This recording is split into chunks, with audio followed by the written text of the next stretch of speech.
Want to call the meeting to order, please? The first order of the business is the Pledge of Allegiance. Jim, would you lead us in the Pledge of Allegiance? Sure. I pledge allegiance to the flag of the United States of America and to the republic for which it stands, one nation, under God, indivisible, with liberty and justice for all.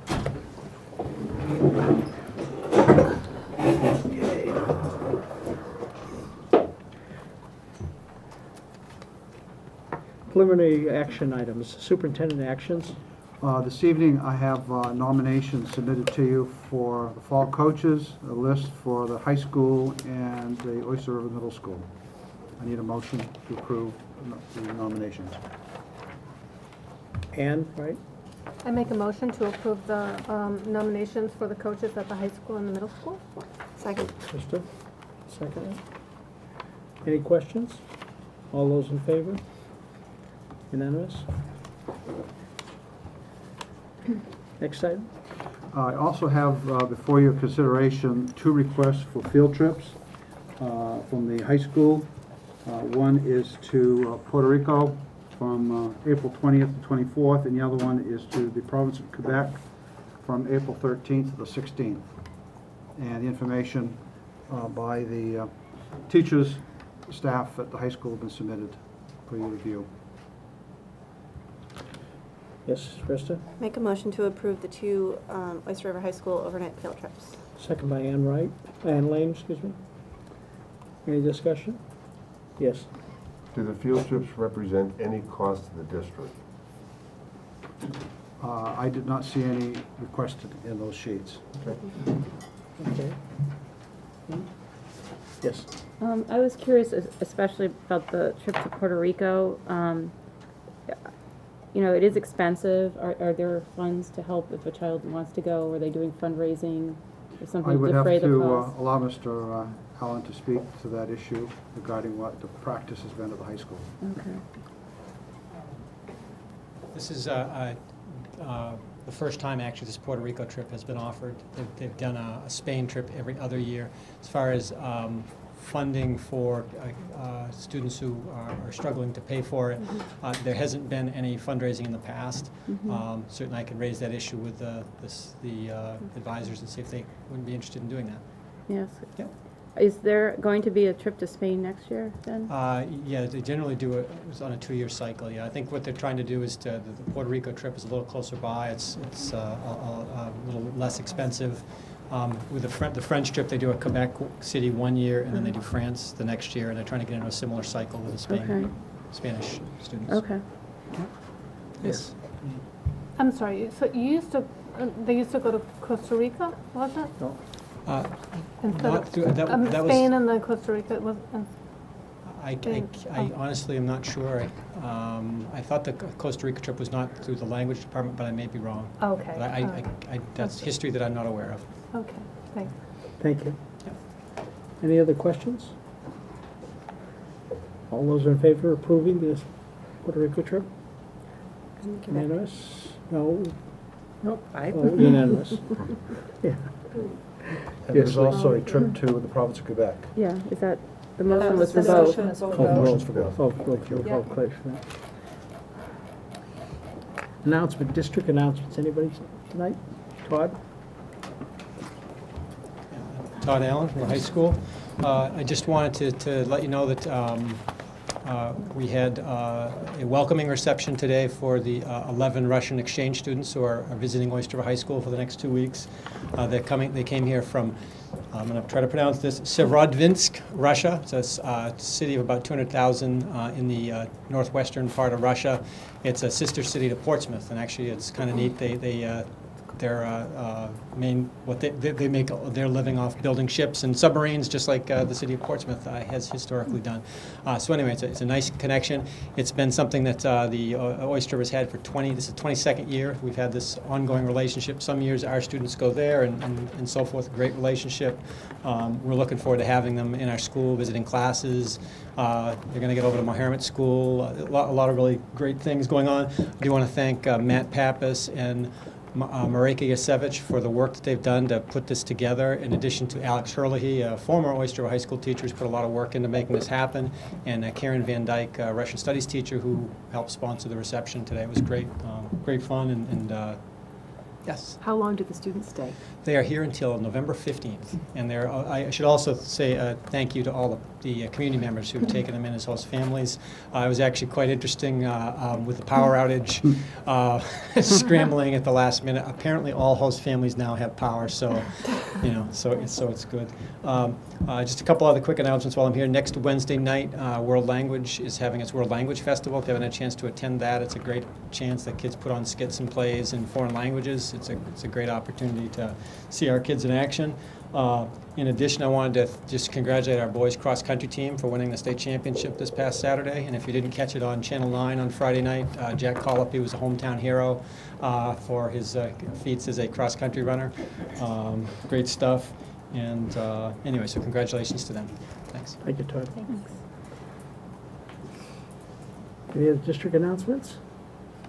Any board announcements tonight? Ann? I just wanted to say that the Right to Know workshop, which was held on Monday, will be rebroadcast on DCAT this Sunday at 3:30 p.m., Tuesday at 10:10 p.m., and Wednesday at 5 p.m. Krista? The Oyster River Middle School is having its Colonial History Day tomorrow. I believe it's all day from 8 o'clock in the morning until 2:30 in the afternoon. And there is a schedule of events for it. It looks fantastic. I'm actually taking my boys in the morning and going to try to jet them back to school in time for their own school. And then the Moharmet is having their yard sale. I believe it's this weekend. And Massway is currently looking for volunteers for their holiday vendor fair. So if anybody's interested in serving soup or volunteering for the vendor fair, I am sure that the Massway PTO would be glad to take you in. Yes. I just want to announce that our consultant who's helping us with the superintendent search is going to be conducting a series of focus groups over the next few weeks. There was a press release. It's available on the Oyster River website. There are posters being placed all over the towns. I think some of the school updates had information, but I just wanted to very quickly give folks the information about the upcoming focus groups. There will be one for businesses, town, state government, UNH administration, and clergy on Tuesday, November 8th at 4 p.m. in the Oyster River High School multi-purpose room. The next one will be for all Oyster River community members on Tuesday, November 8th at 6:30 p.m. in the high school multi-purpose room. And then the next one for community members would be for parents of current and future Oyster River students. That's on Thursday, November 10th at 6:30 in the Oyster River High School multi-purpose room. For Oyster River students, that will occur on Monday, November 14th at 1 p.m. in the high school room C120. And there are other focus groups that will be for staff and administrators and school boards. I'm not going to mention them now, but the details are on our press release. They are open. These focus groups are open. There's no need to register. As many participants may come.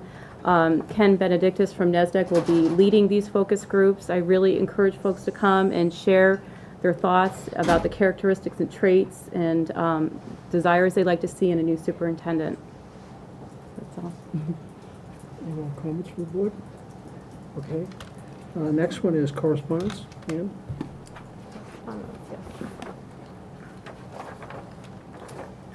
We received a letter on the 19th. Somebody who did not like seeing the school board play like children at the last school board meeting, and we should consider granting no more than 2 minutes to unsolicited employee presentations in the future.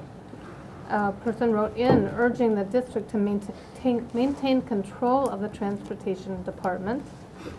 A resident wrote a letter about a net zero building at a community college and how we want our children to learn responsible stewardship of our resources. Another resident would like to thank the school board for volunteering, but is very confused by the buyout of Mr. Coulter's contract and would like the board to listen to the community and everyone to treat each other more respectfully. These are just little snippets of the letters, and they can be read in full at the SAU office if anyone is interested. They are public documents. Next is commendations. Any commendation tonight? Yes, Meg. I wanted to commend a community member who has given her time and her talents to the district on different occasions. Her name is Debbie Jarvis, and she helped on very short order help us put together a nice poster for the superintendent search and the focus groups. She has also lent her graphic talents, particularly at Mohammed, where she has done the Life and Balance logo for this year's theme. She also did graphics for the Fun Run and other, the Mohammed phone directory for the Smoke Signals directory. So she's done a lot, and I just wanted to thank her. We needed her help in very short order, and she came through, and she did it all for free. So just thank you, Debbie. Any other commendations? Yes, Krista? Go ahead, Fran. Oh, Ann? Good.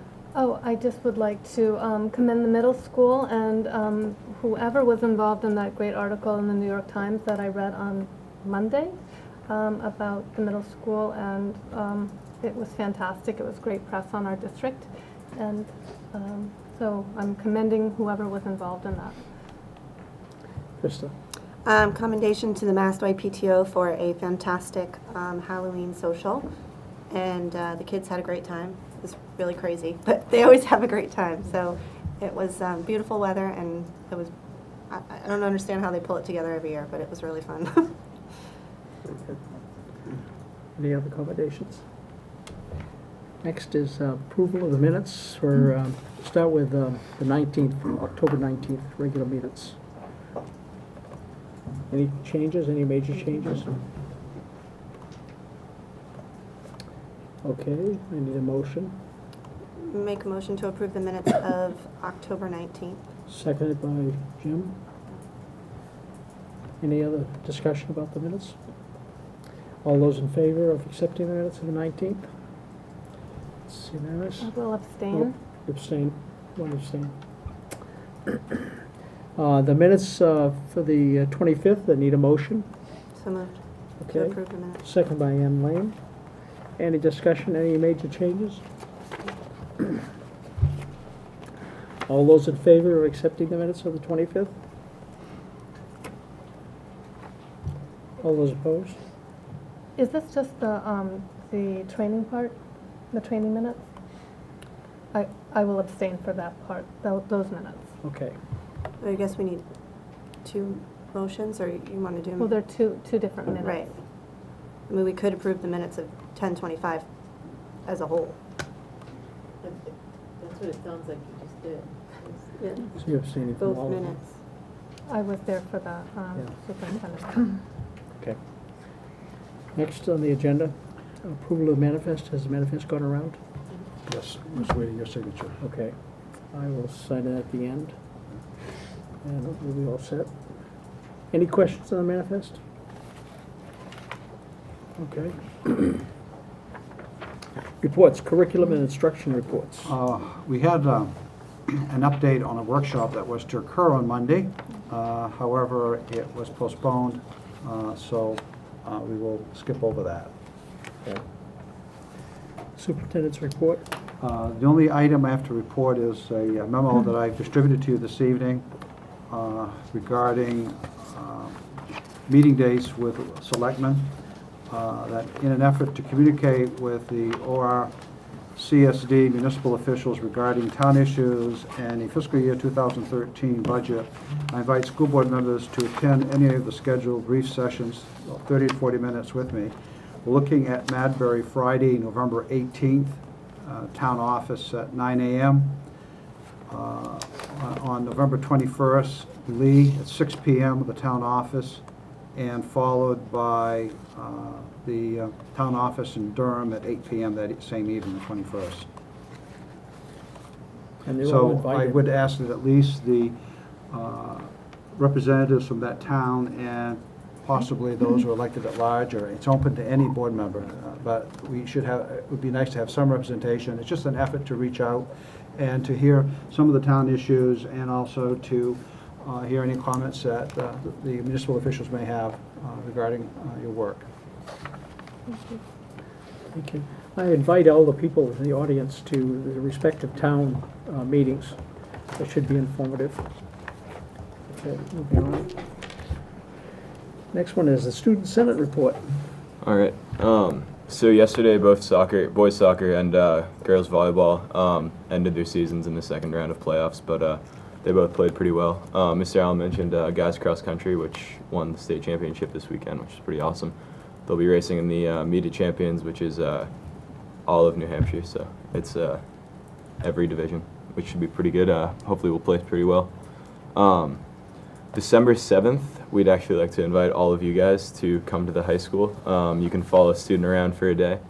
We're giving you guys a lot of warning, so the date is flexible. It doesn't have to be exactly that day. We're just aiming to try to do it possibly a Wednesday in December. So we're going to have you guys follow a student around for a day or part of a day if that works easier. And then you guys can come to a Senate meeting after school and we can have a little chat. And I think it would just be pretty good to have everyone talking. The other thing is our next community night is going to be the 28th of November. That will be 6 to 8 in the multi-purpose room. And it will be very similar to the last one, just an open discussion with students, parents, community members, anyone that wants to go. So you guys are all invited as well. Very good, thank you. Any questions? Yes. Yeah, Cody, what time is the time range for December 7th? That is really up to you guys. You could come for half the day if you want, or you could come to the whole day. It would be good if you could be there at the end, so we could go if you would like to go to Senate as well. So. Okay. That's a Wednesday. Yeah. I appreciate your commendation on the athletic teams. Mm-hmm. And we always know that it's up to the athletes to win or lose a game. But can we get, I'd like to acknowledge the coaches of both of those sports. Yeah. Forgive me. Can you help me out with that, Cody? Yeah, they all do an excellent job. I'm on guys cross country, not on varsity, but I do know the coach, and he works extremely hard. I know the guys soccer and girls volleyball coaches do an excellent job as well. Girls volleyball coach is helping out the entire year, even with guys volleyball once that starts up in the spring, so he does an excellent job as well. Okay, see, unlike you, I have a memory problem based on my age. Can you give me, do you know the names offhand? I don't mean to put you on the spot. Dan and Help, son? Brodeur. I don't know the other one. I don't know the guy's soccer. Charlie Kroll. Charlie Kroll. Okay, congratulations to them also. Thanks. Good. Yes, For Cody. So for the follow a student day, do we need to let you know if we're coming, or do we have to? send it That would so be you can great. Yeah. Just email you? Yeah, or- just send Okay. send me an email. I can have some more information on it for you guys next week. We're just trying to find Okay. students who it'll fit in their schedule to Okay. so you guys all get to see kind of different things and That'd be fun. experience everything West River has. Us guys will try to come. Excellent. Do we have to take tests? I hope not. If you want. No. Okay. Capital improvement updates. Okay, I've asked Randy Loring just to give an overview of the CIP projects that have taken place over the summer and give you an update as you consider budgetary requests. It's obviously helpful to take a look at what's transpired and look at what's some of the needs that have been identified.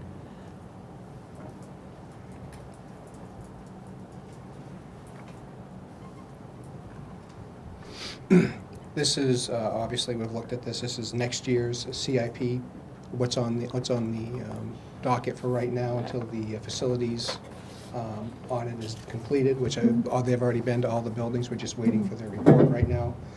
So these two items are things that we've already looked at. What have we already done for the installation of the fire pump? Not the pump, just we've done the building Oh, we've done the and building. the infrastructure for the pump, but the pump has not been installed. Okay. This is what we've done for this fiscal year, is the middle school office build-out in the third floor project. It was budgeted at $136,124. The budget, it actually came in at $135,06, so we came under budget $1,061 on that project.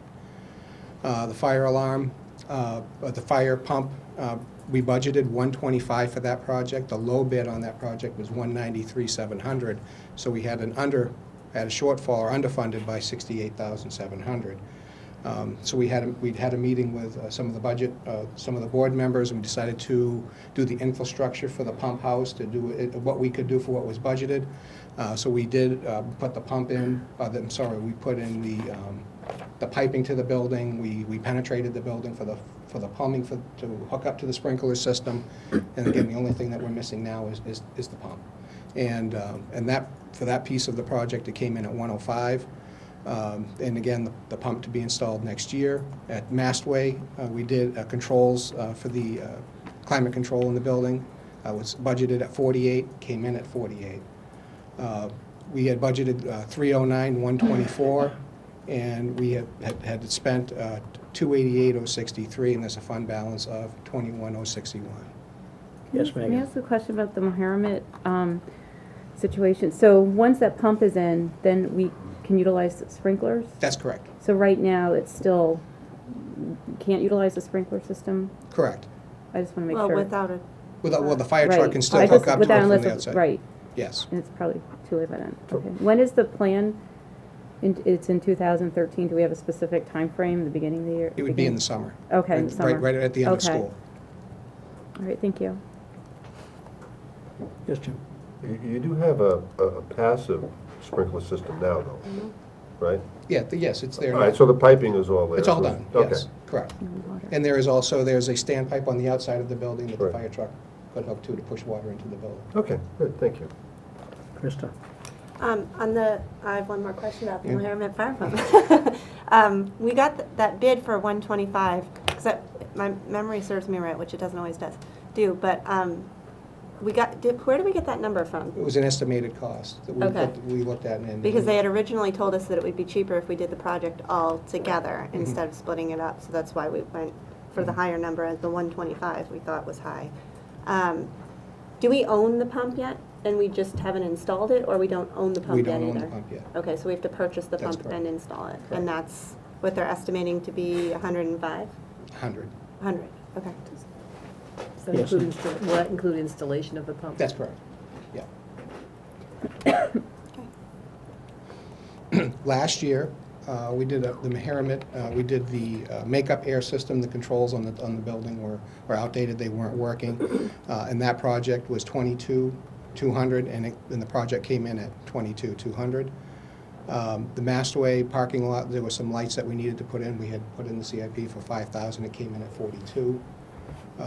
Mastway chimney needed to be repointed. It was in disrepair. It would be budgeted 6,000, came in at 5,200.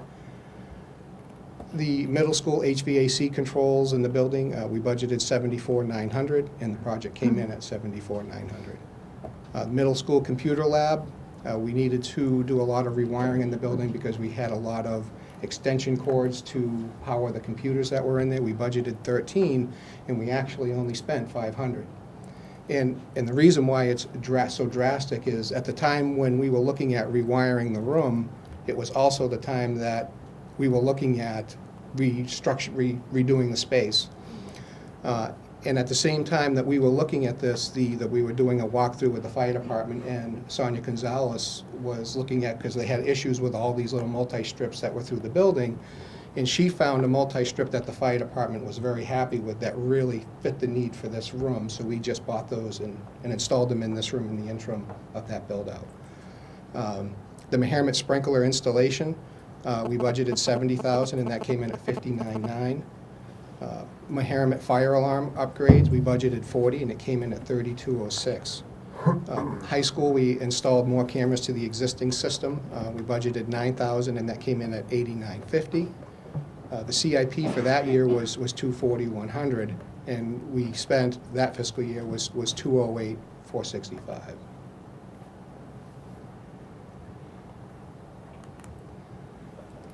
Question, yes, Krista, sorry. First of all, nice job on coming in under budget on these, that's fantastic. And my question is, because I received no less than 20 comments, phone calls, or emails on the lights at Massway after the Halloween social.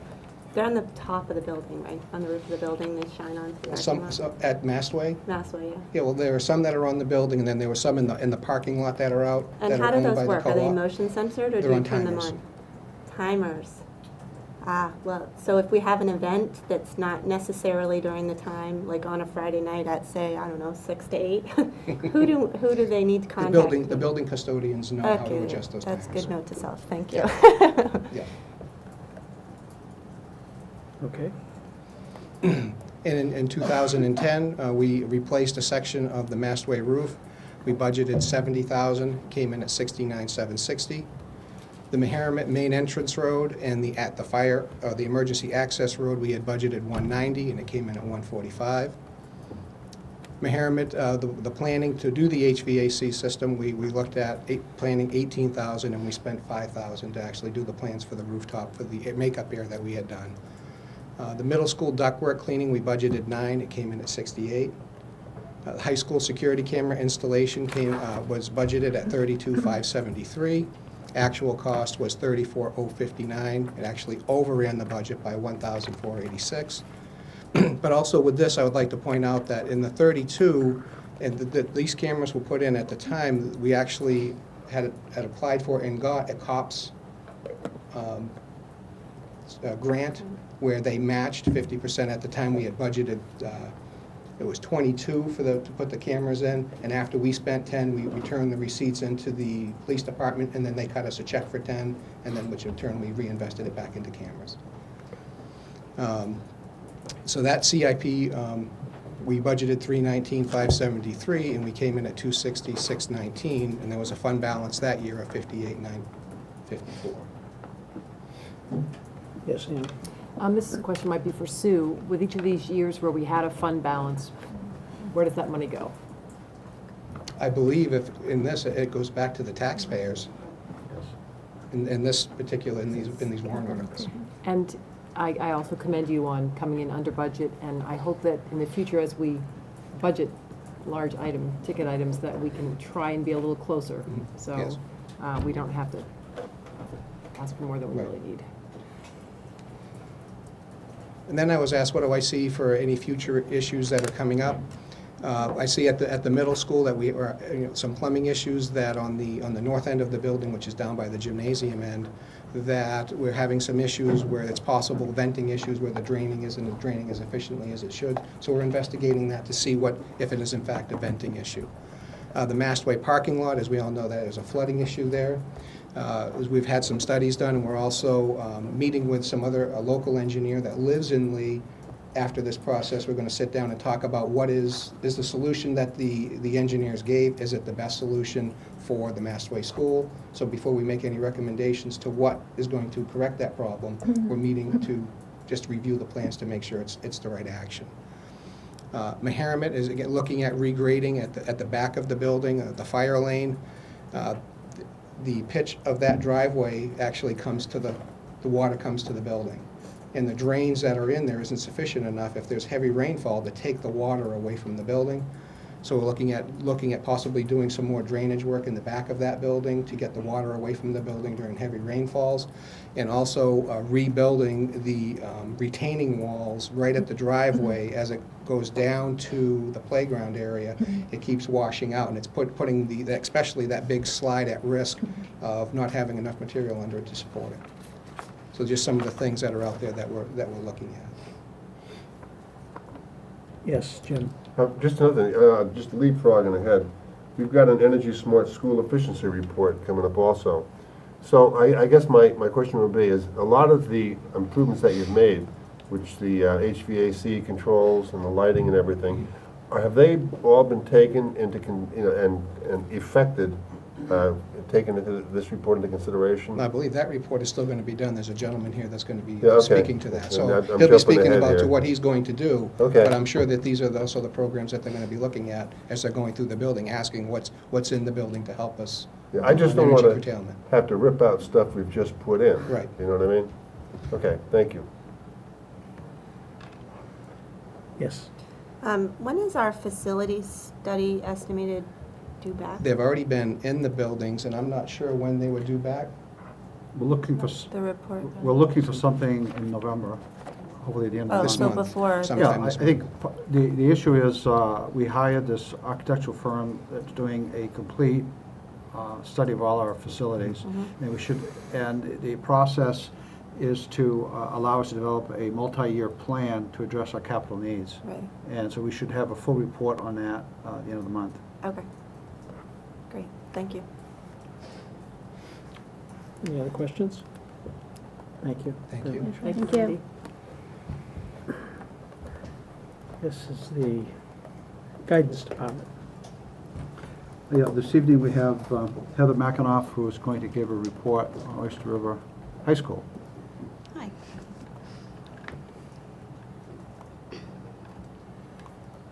Before I get started, I'm just going to make an announcement of a program that we're going to have on November 15th. We're going to have financial aid night for seniors and their parents, and that's going to be at 6:30 p.m. in the library. And on the same night, we're also having the Gap Year Fair. Could you Just speak a talk little a little louder? Yeah, I'll try to. Because Sorry, that I'm that a is little a sick. mic only for camera. viewers at home. People in this room do Sure. not have a mic, so if you could, thank you. So the FAFSA night, financial aid night, is the 15th at 6:30. Gap Year is the same night. It's at 5:30. There's a speaker, and then following the speaker is a fair in the cafeteria. So that's for opportunities other than college after senior year for students to take part in. Heather? Is Yes. that just for parents of seniors? The Gap Year Fair is for all years. It's great to plan ahead. Financial aid night is specifically for seniors and their parents. So what I've done tonight is I sent that lengthy report in the backup, and I've kind of taken that and just reduced it to some main points so that it's quite a lengthy report. So we'll start with the acceptances for last year's class of 2011. We have 191 acceptances.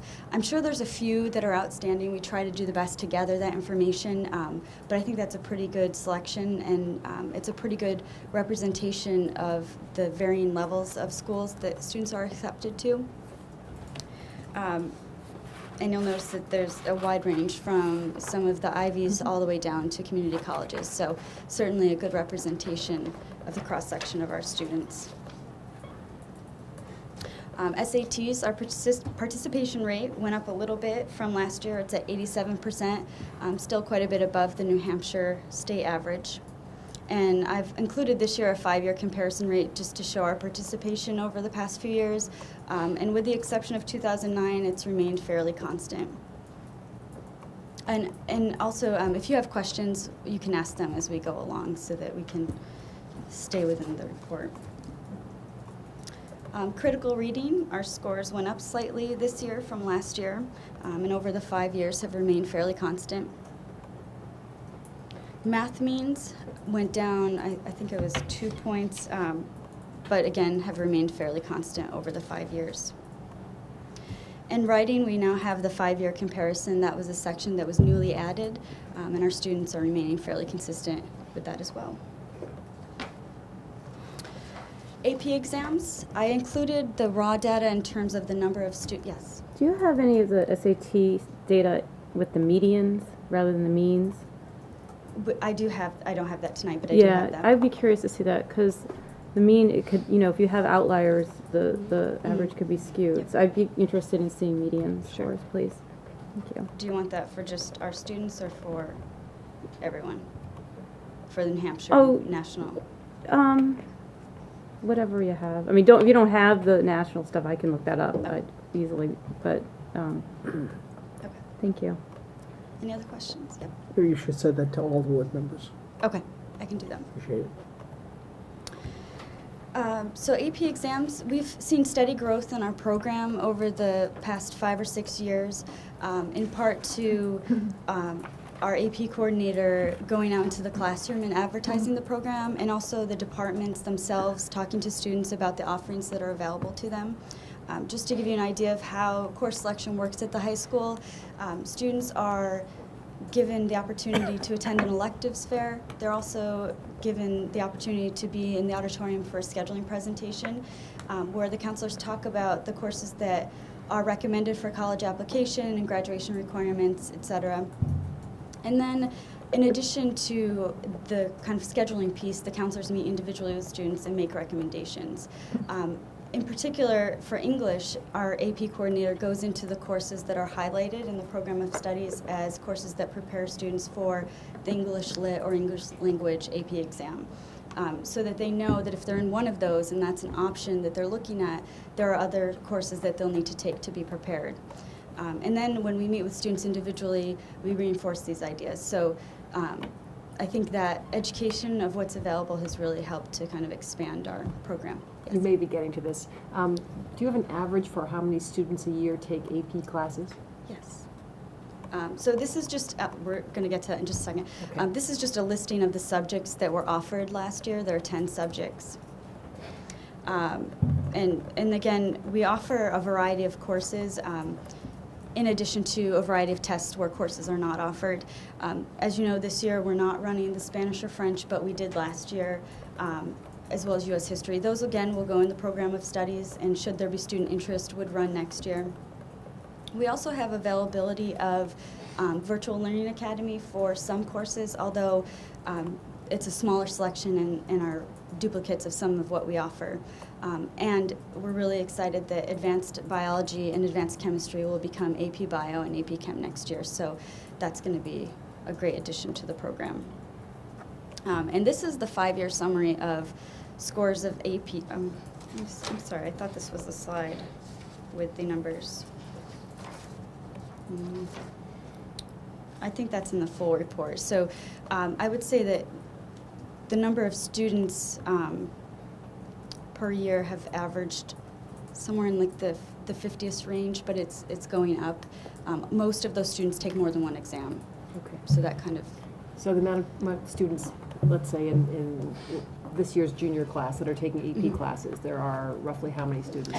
I would say for juniors, most juniors who are taking AP take physics, so it's a fairly small percentage. So I'd say the majority of students taking AP exams are seniors. Probably maybe, I would say maybe 80-20. I'd have to look at the numbers. But I could get that for you if you'd like. Thank you. Okay.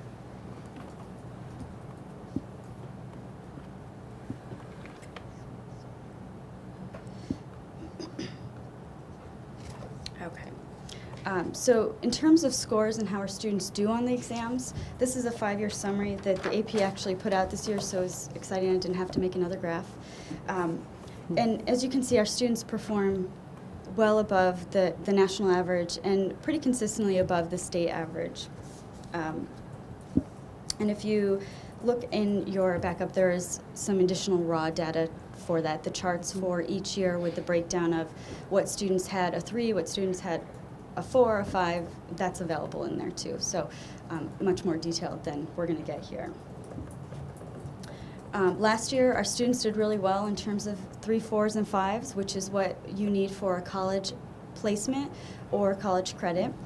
And again, you can see those breakdowns, but I will say that for calculus A, B, and BC, all students received a 5, so that was really exciting. And several of our subjects went up. U.S. history went up, French went up as well, so did Spanish. So we've seen some growth in the program. And this is a summary of, I guess, the students who took it last year.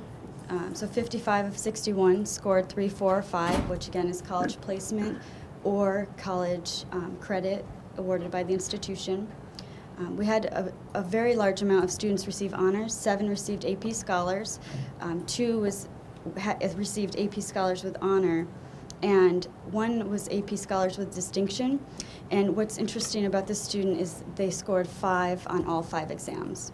Wow. So not only did they meet the minimum, but they had a perfect score and everything. So that was very exciting. So this is kind of moving from AP. We're going to talk a little bit about the college process. Are there any other questions on this subject or SATs? Yes, Megan. I saw this in our backup, but I think there are people in our viewing audience who might be interested in this information. Could you briefly, maybe you're going to talk about it, but talk about the National Merit finalists and kind of where things are? Sure. The National Merit Scholarship competition is based on the PSAT scores, and students who score in the very high percentiles are kind of entered into the first round for commended students. And then they go on to a second cutoff, which is semifinalist, and a third cutoff, which would be a finalist. Last year we had 3 commended students, and we did not have semifinalist or finalist. But it's still a very, very big honor to be commended because you're in the very top percentage nationally. I looked at, we had, I guess, the previous year, we had quite a few more. It's fluctuated And over the past it's sort of few weird, years. it kind of goes like this. Yeah, and I think Just, they're just different random, groups of students right. each year, so it's hard to compare, although the tests are normed and accurate from year to year, but there are different groups of students. I think also the PSAT, I would say it's a lower stakes test. The SAT is sent to colleges, the PSAT isn't. So sometimes I think students maybe that can give them a little bit more sense of security, whereas the SAT, they're really studying and preparing for that. So definitely it fluctuates from year to year. Yep. The average Oyster River student, how many times they take the SAT exam? I would say the average is 2. Again, for our viewers' benefit, up there, the number 55 of 61 test takers scored 3, 4, or 5. So a typical class at Oyster River High School is either 155 to 180 students. And Yes. while there are juniors that are taking physics, we're looking at roughly 20% of a class, of each grade class that's probably participating in AP classes. Yes. Okay, Yes. thank you. Okay. Okay. So the college process, just to give a review and to let everybody know what happens, we do a little bit of classroom curriculum in freshman and sophomore years, more related to thinking and learning styles and things of that sort to support the decision making in junior and senior year. So I'm going to focus for the college process specifically in the junior and senior year. We do a variety of things with students to kind of get the process going, get them thinking about what they might want to do after high school. We work with the economics teacher, Heather Healy, to do a career development portion in the class. This has expanded into a resume portion of the class, and last year we started the mock interview portion. So community members came in and interviewed our students, that they brought their resume that they had created. So in addition to a job shadow that they had to do for the career project. So really, the students are getting, I would say, a pretty good exposure to what's out there, and at least getting the process started in terms of what might they be interested in, what might they not. One thing that we've added that I don't think I put on here was last year we had our first career day, and we had students choose 2 careers that they might be interested in, and had community members come in to give half-hour presentations on those careers. And I think the feedback we got from students was that it was really helpful. A lot of them really enjoyed the presentations. There was a fair number who said, that's not for me, I'm not really going to look in that direction anymore, so it was really informative for them. Students take the PSAT in the fall to kind of get them in the process of thinking about standardized testing. Most students will take it first in their sophomore year for a practice run, and then again junior year, preparing for the SAT in the spring. We have small group meetings with juniors, and those are through U.S. history, where we talk about specific things that they need to be doing in the spring, college visits, signing up for SATs, preparing for the summer, asking for recommendations. And then juniors are, any students invited down to have a meeting, but specifically we ask juniors to come down so that we can get an idea of what their plans are at the time. Excuse me. We have a junior college night, which is presented by NEAF, New Hampshire Higher Education Assistance Foundation. They're a not-for-profit organization that helps students gain access to higher education in New Hampshire. So they come and kind of talk about some of the same things with parents, so that if there are any questions or parents need clarification, they can kind of feel secure starting the college process. We remind students a lot about the SAT and ACT in the spring, because deadlines pass and you have to meet those deadlines. Focus groups, which is our advisory program, help to distribute a lot of this information so that all students are receiving the same information at the same time. We have a newsletter called the Junior Jumpstart, and that goes out in the spring to all juniors, and it lists many different deadlines. It talks about things they should be doing, gives different ideas for getting the career search going. We also send out frequent blasts through, we used to do it through Edline. We're working out the kinks with Power School to just alert students to deadlines, things coming up, different activities they should be thinking about. And then the guidance website has a variety of resources on it. It was down, just in case people were trying to reach it about a week and a half ago. It was kind of going down and coming back up, but it's now up again in a new location, so it should be fine. If you click on the guidance link, everything that you need should be loaded properly at this point.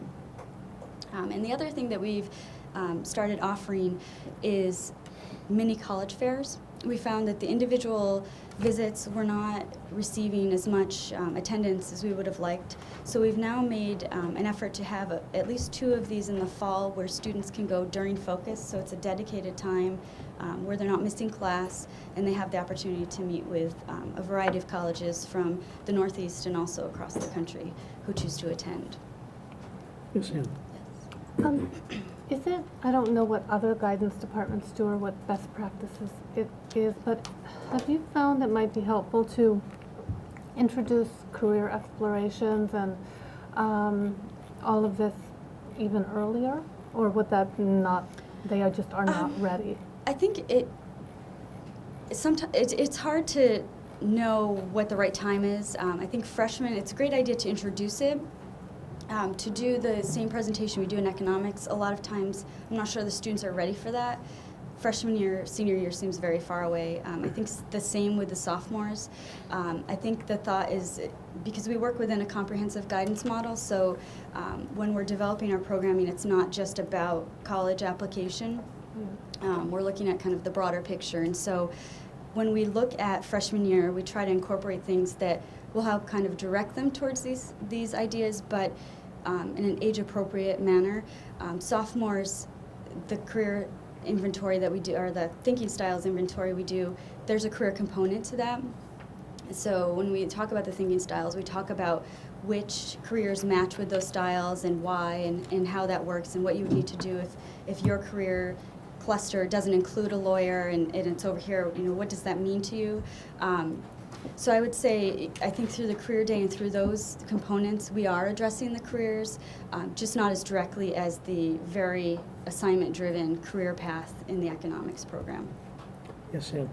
Following on Ann's question, we have had students at Oyster River before who have graduated early. If we have identified a student who is moving at a fast track to graduate, Yep. do we make accommodations for them to Yes. have that kind of guidance? Do we make accommodations for them to, for instance, for a sophomore to take an AP class that typically is reserved for juniors and seniors? How much flexibility do we have? Yeah, there's flexibility. We view students individually, so while we have kind of the broad picture, certainly if a student comes very accelerated in math, we would work with them to make sure that they have the appropriate program. So I don't think we stick to, you're sophomore, you can't do this. We definitely have a very individualized program. And we'll actually talk a little bit about the individualized programs in a few minutes. Thank you.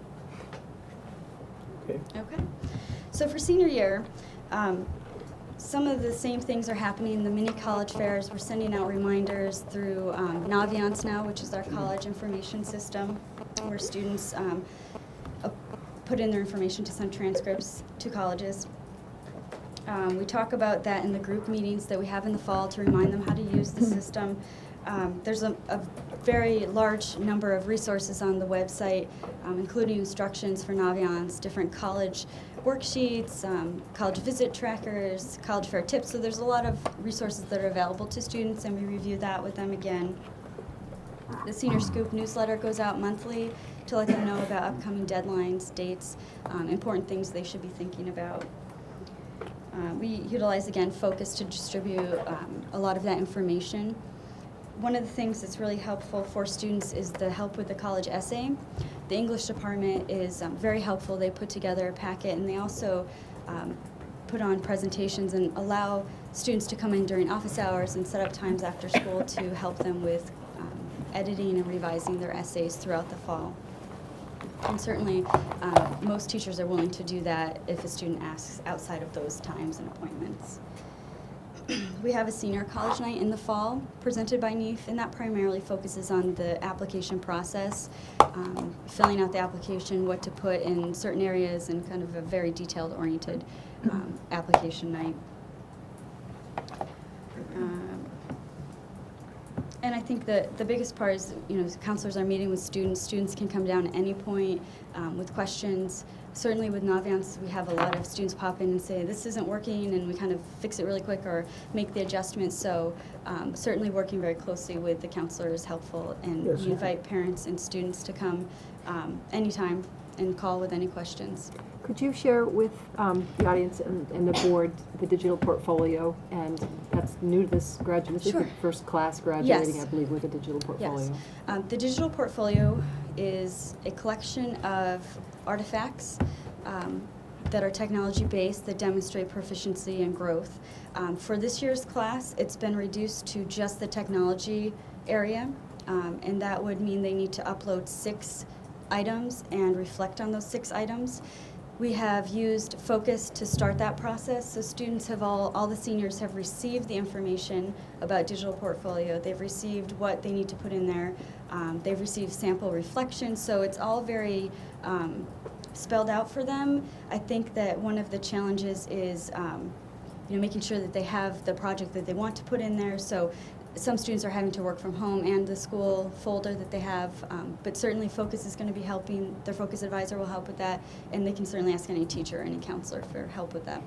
But it does have to be completed in order for a student to graduate. And that's a state requirement. It is a state requirement. Yes, Jim? Does anybody look at the portfolios? Yes, there's a committee that's been formed at the high school who will review portfolios to ensure that they're complete. Okay, but there's a lot of historical data because digital portfolios are now being created in the elementary schools, which follows the kids, as they go through school. So the only people looking at the digital portfolios are their peers. It's not given to colleges, it's not given for any kind of evaluation other than the completion. Correct. We don't send it as part of the transcript process. We're not going to release that. Students could do that, but right now the school is not. And this is a state requirement. It is. Thank you. Okay. Just to summarize how the year went academically last year, we had 73 failing grades, and in the context of the number of grades that are available, if you multiply 7 year-long courses times each student, you come with several thousand. If you add in the semester, there's many opportunities for failing grades. So I would say that our failures are a fairly low percentage. I didn't work out those numbers, but certainly 73 is more than we'd like to have, but manageable. Most of those were in the math and English disciplines. And both of those were offered in summer school, and the majority of these students recovered their credits through summer school programs.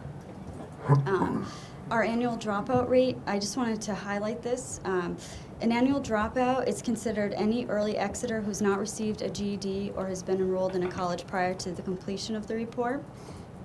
Last year, our dropout rate was 0.29%. And again, to put it in perspective, that's 2 students. This year, we're very excited, although the report hasn't been certified, that we have a 0% dropout rate. And so I think one of the things that it's important to highlight is how we achieve that, because it certainly has been something that we've focused a lot on at the high school in the past few years since I've been here. One of the things, I would say the teachers are certainly a huge part of this, supporting students and really working with them to find ways to help each individual student. The administration and counselors in my office certainly are working hard to find the different pathways for students, because the 7-period school day is not a good fit for all of our students. So we need to be creative in the way that we create their program. So one of the things that is kind of a new addition is the Learning Lab. And this is I guess you would call it almost a guided study hall. It has a smaller number of students, usually around 10 students or less, and it's a person who's helping them stay organized, giving them support in different areas. This year, Sue Wilkinson is our person staffing the Learning Lab. She's been a para in the district for many years. She is amazing. She can help students with pretty much any subject because she's been in the classes as a paraprofessional, highly organized, and just an absolute asset to the district. I think the kids are really responding well to her, and we've seen great results. The homework, oh, sorry, go ahead. Question, is Learning Lab every student? has Learning Lab, or is it No. elected? Nope, these are students who are identified as needing Okay. the additional support Okay, or who wasn't they clear. can select to go there. Okay. But it would happen during the school? It's during School, okay. For most students, it's during the period they might have a study hall. Okay, For upperclassmen where there's a free period, it might be inserted in that space as well. okay. Homework Den has been a huge help. It's after school on Tuesdays, Wednesdays, and Thursdays from 2:30 to 4. So students are able to take the late bus home. And Sue is in there along with Trevor Garman, one of our English teachers. And again, the support that the students are able to get, even for just a quick 10-minute stop to get help with a homework problem, has been hugely beneficial for our students. Office hours is built into our schedule on Thursday mornings from 7:30 until 8:05, I believe it is. And that is a time when students can come to school and see their teachers. All the teachers are in the classrooms and can offer help in addition to the time they spend after school. And A period starts a little bit later. Stratford Learning Center has been, I would say, an invaluable resource to us. The amount of support and programming we've received from them over the past 3 years has been hugely helpful. They have offered in conjunction with the Dover Adult Education Program, they've offered after-school course recovery options for our students. So we've had typically, on average, 2 or 3 classes after school. These are abbreviated courses where students go 2 nights a week from 3:30 to 6 so that they can recover those credits. Unfortunately, a lot of the grant funding did not come through this year, so we are able to fund one of those courses, which is making me a little bit nervous. In addition, we have the North Star program, which is a dropout prevention program, and that allows the person who works for we have 2 contacts there to work individually with that student and their family. So it's a much more comprehensive approach than we're able to take as a high school to really find a way to get them a diploma, whether it's a GED or a diploma, and they have a variety of resources for that. In addition, through the North Star program, they're also funding some of those adult ed classes that the students need to take, which can be between $200 and $300 each. Yes. How many students have been helped with the Stratford Learning Center classes? I actually have, well, I would say through Stratford Learning Center, I don't have that number. I have the North Star number, but it must be at least 30 to 40 of our students over the past 3 years, if not more. It's a pretty large number. We fill a 15-student class 3 times a year for 3 years. Granted, some of those students are, taking more than one course, but it's a pretty significant number. Heather, do we make any effort to, if a child drops out, to try and reach out to them to jumpstart them back again? Yeah, I would say so. Have we had any success doing that? I think, last year, just thinking about the situations where 2 students received their GEDs, I would say yes. There were many actions taken to... So the dropouts that we had actually got their GEDs? Right, so because GEDs count, we have a 0% dropout rate. But had they not received their GED, they would have been dropouts. So, yes. Thank you.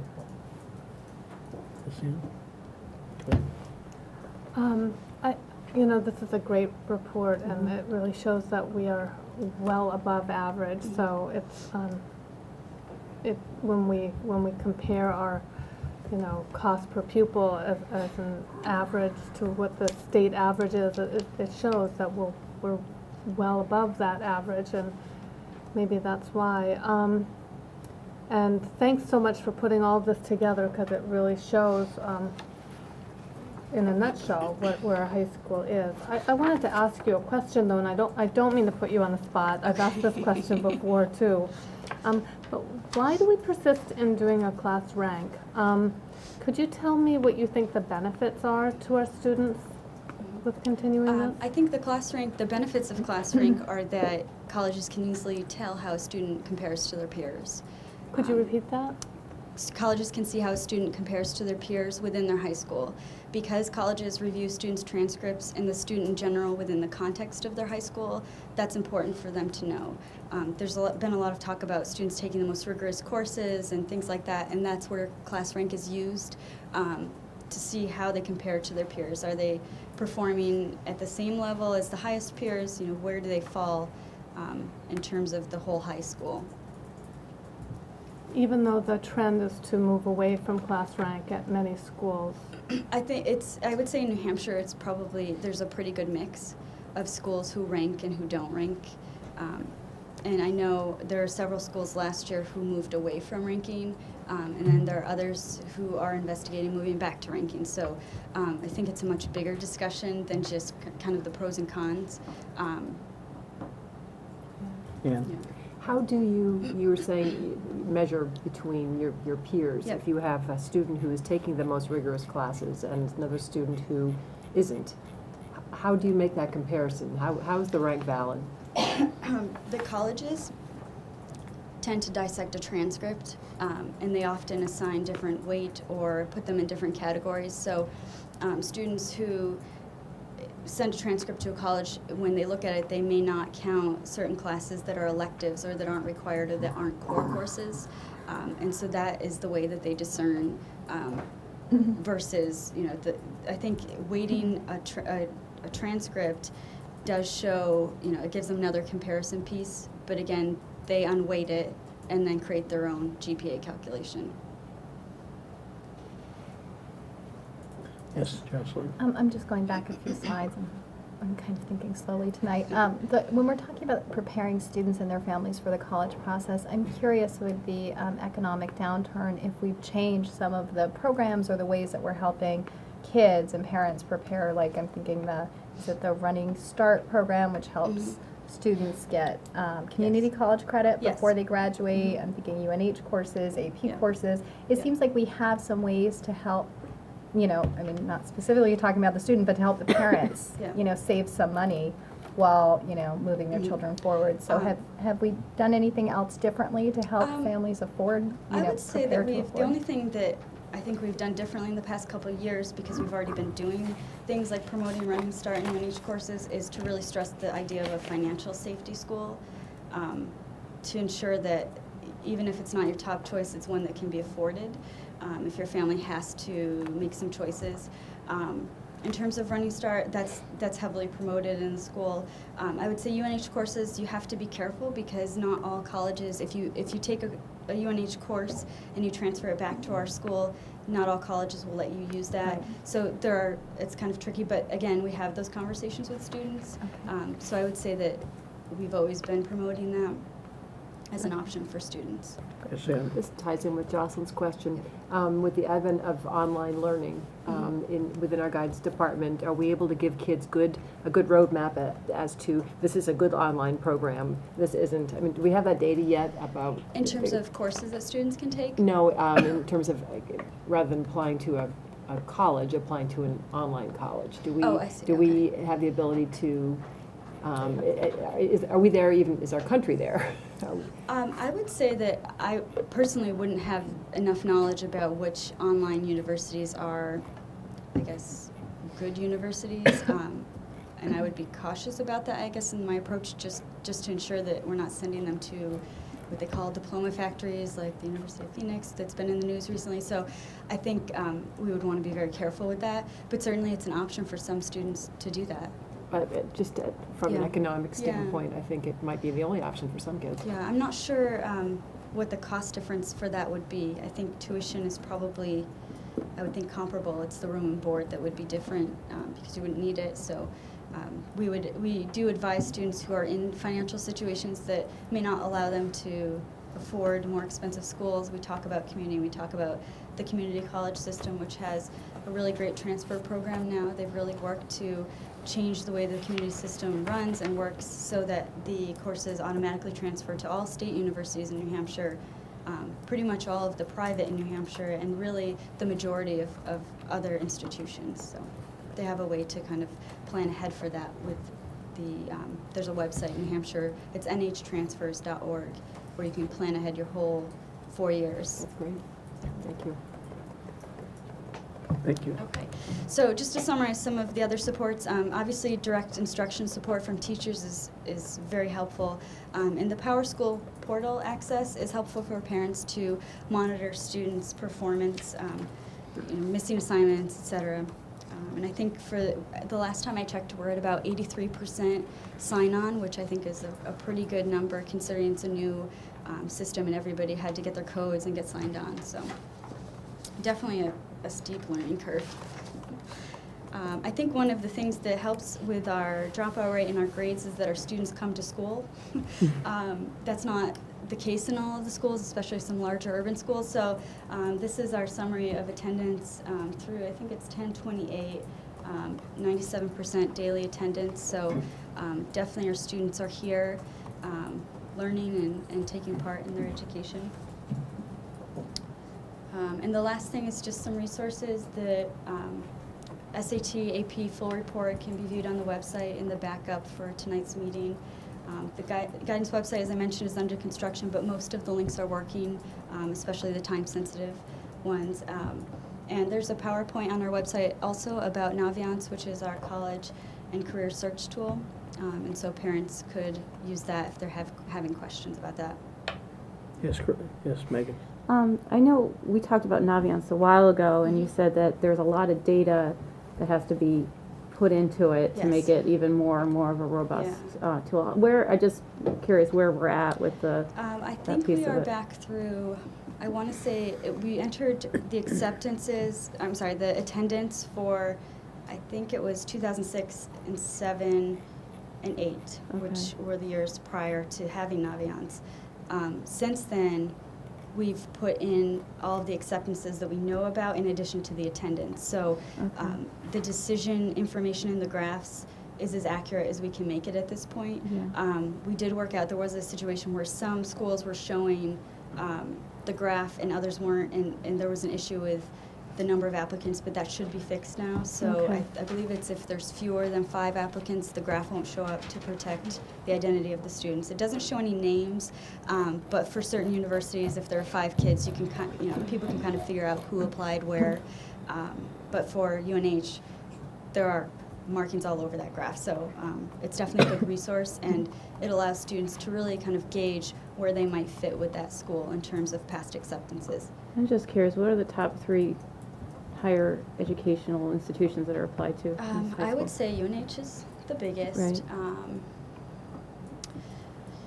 I'm guessing probably BU, BC tend to be pretty high. I'm trying to think of other. UVM is a really big one. They're kind of escaping me now. Sorry, I just... That's okay. But I can actually, we can get that information. I was just kind of curious to see where, the majority of kids are from. I mean, UVM, I think UNH and UVM are definitely our big 2. Okay. When will the guidance website be finished? I hope very soon. We're kind of learning the technology, so as fast as we can figure out how to put things up, they're going up. So I would say the majority of what we have up there is there. There are some minute details that we need to work out, maybe dress it up a little with some clip art, but that's going to be down the road. Okay. Yes, Christy. First of all, Heather, thank you for the immense amount of time that you put into this. Both the backup and the presentation here are hugely phenomenal. And if anybody has any unanswered questions or need for more information, please check out the backup on our website because Heather did a phenomenal job. My question actually is on the, what's this thing called? The student profile or whatever. Transcript. The profile? That thing. Yep. I'm not always so good with the fancy terms. But anyway, the second page of this document has some phenomenal graphs on it, which I had a question as to whether or not these were included last time. They're great because I think they highlight our teachers and the curriculum choice that they make. Even though they're not teaching to AP tests and AP guidelines, the kids are scoring well on AP tests, which I think is phenomenal. And the data that you've highlighted on this is great. Can you explain a little bit any improvements that you've made to this document from last year to this year? Yeah, I would say the major overhaul happened last year. We had kind of this, I guess you would almost call it a quadruple fold pamphlet, and it just seemed kind of cumbersome, and after doing some research and polling most school, you know, very large number of schools in New Hampshire, they really were usually 2-page Word document-esque profiles. Last year we were a 2-page, but with the addition of the graphs, it made it going to 3-page. And we actually added, so the changes would be, we obviously update our populations, we update the highest level offerings. Specifically this year, the AP French and Spanish didn't run, and the history didn't run, so we had to update those. The graduation requirements stayed the same. The grade scale changed. Last year was the last year of the students who were impacted by the change in the grade scale. And I would say that the distribution, I added the SAT score distribution because it highlights, you know, I think that, as you said, the mean kind of shows where the middle is, but this highlights that, you know, most of our students are in that upper end, so. And then I just added the activities and clubs, just to give them more of a picture of our school. So the graphs are a new addition to this? Yes. They're Yeah, they were in great. just numerical format last year. They're great. The information was all there, it just wasn't in a graph. Yes, Maggie?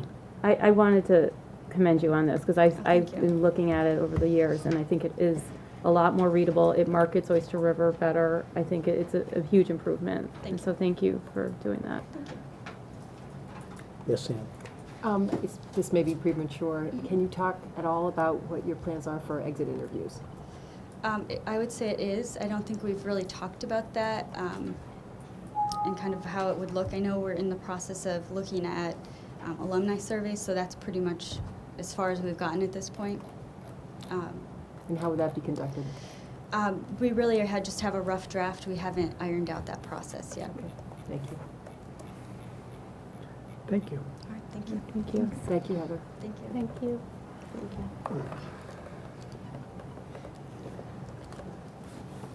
Next is the Energy Smart School Efficiency Report. Yes, this evening we have a gentleman by the name of Tim Nichols from Architectural Energy Corporation. He's going to reference the initial audit reports, energy studies that were done at our schools, and talk about what the next stage is involved. Welcome.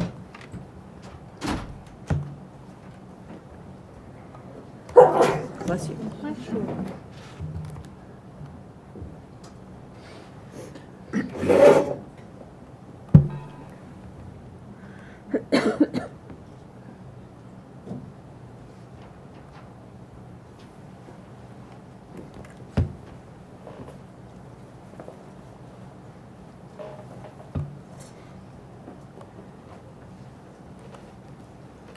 Okay.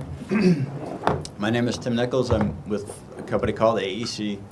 We are building engineers, and we are going to be completing the energy audit or building performance evaluation for the high school here in Oyster River. We're one of 3 providers. Excuse me. This is under the facility studies that we're doing? No, No. No. it's above and beyond that. Above and beyond, okay. This is just the energy point. The facility studies we're doing is for capital improvements of our plants. Windows, could be roofs. This is concerned mostly with conservation of energy, energy usage in our buildings. And they do dovetail, they will eventually dovetail together. Yes. Yeah, what we're doing is actually funded through New Hampshire PUC, Public Utilities Commission. And it was offered to municipalities and school districts throughout the state as a means to provide no-cost audits or evaluations to their facilities. So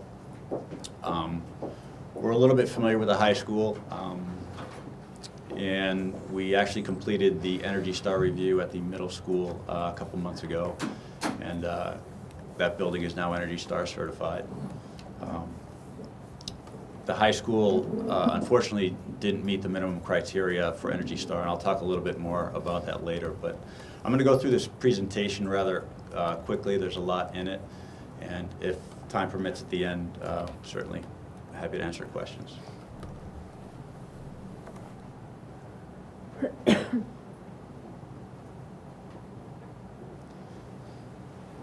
Okay, some terms and definitions. Energy audit's a pretty commonly used term, but it's simply an accounting of energy in a building by category. Building performance, it's a little more of a holistic evaluation, quantifying the function efficiency of how the system operates as an integrated or composite system.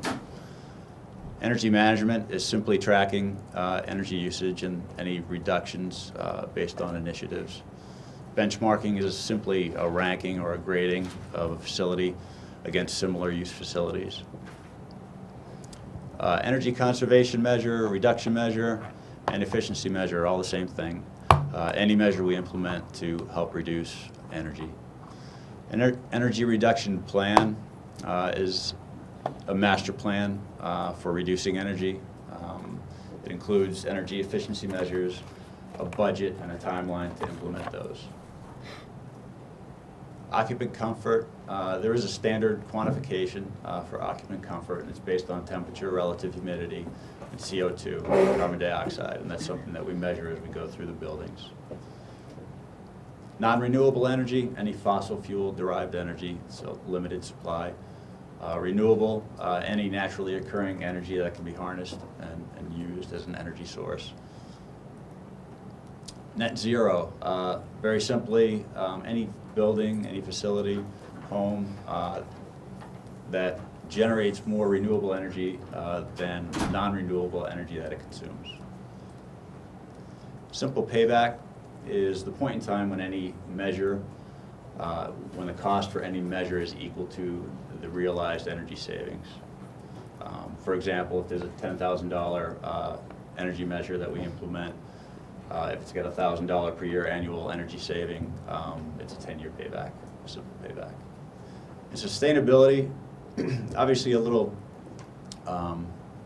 broader definition, more of a buzzword in terms of building and development.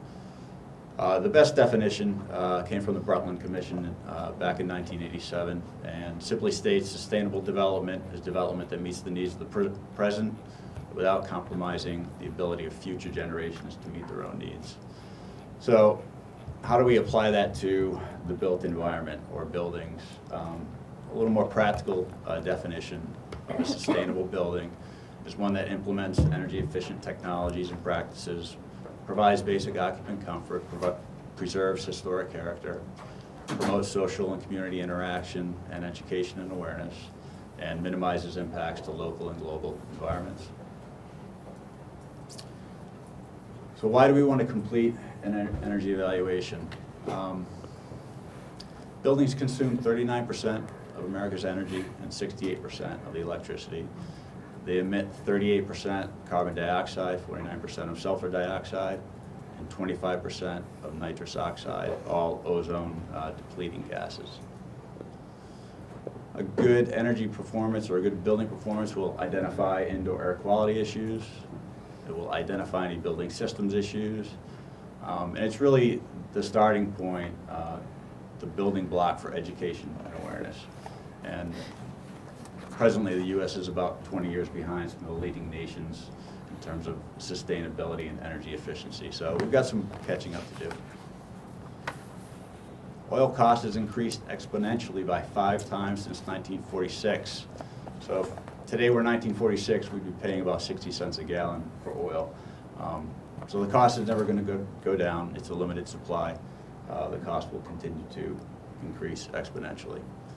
And you're fortunate here in Durham to have a natural gas supply. You're at about the 12% of New Hampshire that actually has natural gas. So, but even natural gas, propane, coal, all of the fossil fuels follow oil as the index price marker.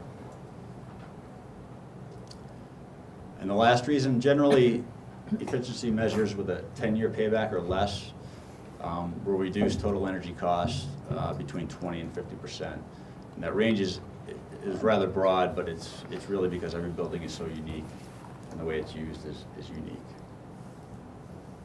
But some significant energy cost savings.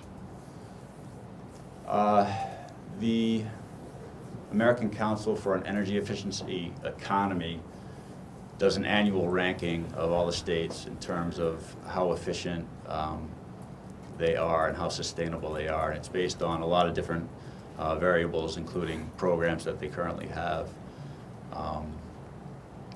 This just came out last week. Massachusetts was ranked #1, somewhat surprisingly. For the first time, California is now #2. New Hampshire was 21, ranked 21, which isn't terrible, but not worth bragging about. We, in fact, were the lowest in New England by quite a bit, and we are the second lowest in the entire Northeast. Only Pennsylvania was higher than us. So we've got a long ways to go in the state. Some of the standards that we use as we evaluate buildings and develop recommendations. The newer building codes, New Hampshire follows the ICC, the International Code Council, and in 2009 they came out with a energy efficiency code, which has been adopted by the state. The American Society of Heating, Refrigeration, Air Conditioning Engineers, or ASHRAE, they've got two significant standards. One is for indoor air quality, sets the requirements for ventilation and indoor air quality. And the second standard defines energy efficiency requirements for all new equipment in buildings. EPA Energy Star, everybody's seen the Energy Star logo. It's on refrigerators. You can probably find it on pencil sharpeners if you look hard enough. They've also got a really good building program, which actually all of the school buildings have been entered into. But it's called the Portfolio Manager Program, and it's essentially a benchmarking tool to evaluate how a building performs relative to every other building type nationwide. U.S. Green Building Council, Leadership in Energy and Environmental Design, or LEED, as most people know it, really was the first standard that considered total sustainability and whole building performance when it came out about 5 years ago. So really a significant program. It's drawn a lot of criticism lately for a couple different reasons, but it really helped fuel and set the standards today. And then Department of Energy and Department of Defense have some of their own standards for federal facilities. ASHRAE is the most accepted program for audits. They've got 3 levels of audits. A level 1 is a simple energy accounting of the building. A level 2 is what's referred to as an investment grade audit. It's a more detailed assessment of the building. It develops recommendations. It develops costs associated with implementing those recommendations. And then a level 3 is essentially a level 2 plus doing actual computer modeling of the building. So you're getting a much higher confidence in your costs and your energy savings. So an energy audit, as it's defined, really focuses only on energy system components. What we promote and what a good building evaluation considers is a more holistic evaluation of how that entire building performs and how sustainable it is. You're probably wondering why I have the carton of eggs up there, but my best analogy between an energy audit and building performance evaluation is when you go to the supermarket and you buy eggs, you don't open it up just to check 2 or 3. You open up the carton and check all 12. Well, when we go into a building, we want to look at everything, and we want to see how that entire building functions as a whole. So building simulations and computer modeling provide the highest level of confidence in our energy savings. What typically dictates the level of an evaluation or an audit? Often it's budget constraints, client initiatives. A client may have a plan to install a geothermal system, and prior to doing that, they want to baseline the building. The auditor qualifications and experience sometimes controls the level of audit. And then any programmatic standards or requirements such as New Hampshire LACS, which is the program that we're working in here at the high school. And LACS is a acronym for Local Audit Exchange. So after we complete the audit, that's really the first part of this program. The second part of the program is all of the information, the data that we obtain from these selected schools and municipal buildings in the program will be uploaded to a website. It'll actually set the benchmark for the state, for New Hampshire only. So, so it's kind of it is an innovation here in the state, and you know, it's intended to help other schools and buildings that weren't able to go through audits look at a similar facility and see what some of the measures there were. So, it's a great program. Here's just an example of the power of modeling. The top graph is a building that we baseline modeled, a relatively small building. It's a town hall, originally constructed as a school, a little over 11,000 square feet. Originally had a oil-fired furnace, lots of issues with heating distribution. One thermostat, so there were windows open in February while other people in offices were wearing 3 sweaters. We remodeled the building using a new high-efficiency heat pump system, all electric. So we got them off of oil. And the net energy savings per year for a relatively small building is $12,000, and reduced carbon dioxide emissions by 33 tons per year, or 41% of what they were putting out. All the while, we provided these other benefits. We added air conditioning to the building, the entire building, added ventilation systems, which it formerly had none. So we improved indoor air quality, and we improved heating supply and distribution. So the process, the first thing we do is complete a desktop review, and basically that's gathering all the information that the facility has, the more the better. We go through it, we'll benchmark the facility, we'll do interviews if necessary, we'll talk to the facility managers, find out what their plans are, what they've done recently. And then when we go out to the field, that helps focus us. And any red flags hopefully are already up at that point, so we can investigate once we get out to the building. And we go through the entire building, all the systems. We collect indoor air quality measurements, representative locations. If we're doing modeling for the building, that's the next step. We baseline the building, and then we run an iteration of different energy conservation measures and just see what the resulting energy savings are. And from that, we develop the final report. Some of the tools that we use, infrared thermal camera, most people are familiar with. That helps us evaluate the envelope. It also identifies any moisture issues or any electrical overloading that might be occurring in the building. Indoor air quality meter, again, temperature, relative humidity, and CO2. And that's really the best indicator of how well a building is being conditioned, heating, cooled, and how well it's being ventilated. Lighting density meter will tell us the lighting power throughout the building. We'll take representative measurements, and then we'll compare it to, there is actually a standard for lighting density based on the type of use. And what we more often see is that buildings are overlit.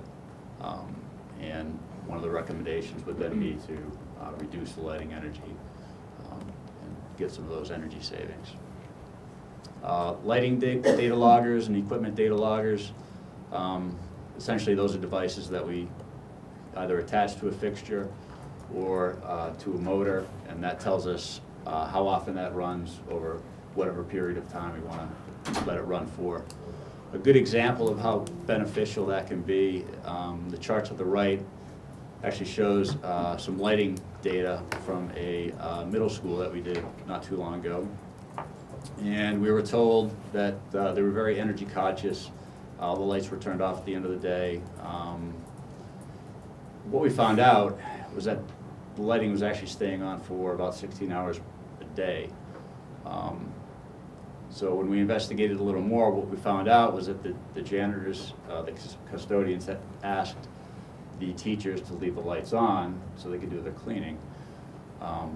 So all the lights were being left on, and then at 10 o'clock when the custodians were done cleaning, they would go through and shut off all the lights.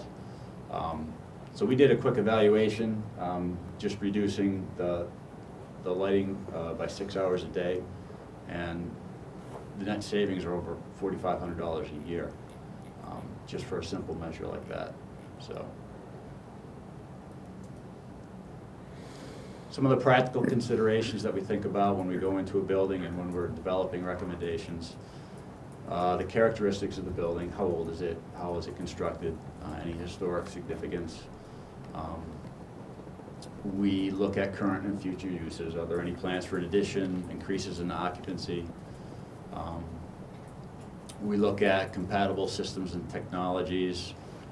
Good example, you've got DDC controls here in the school.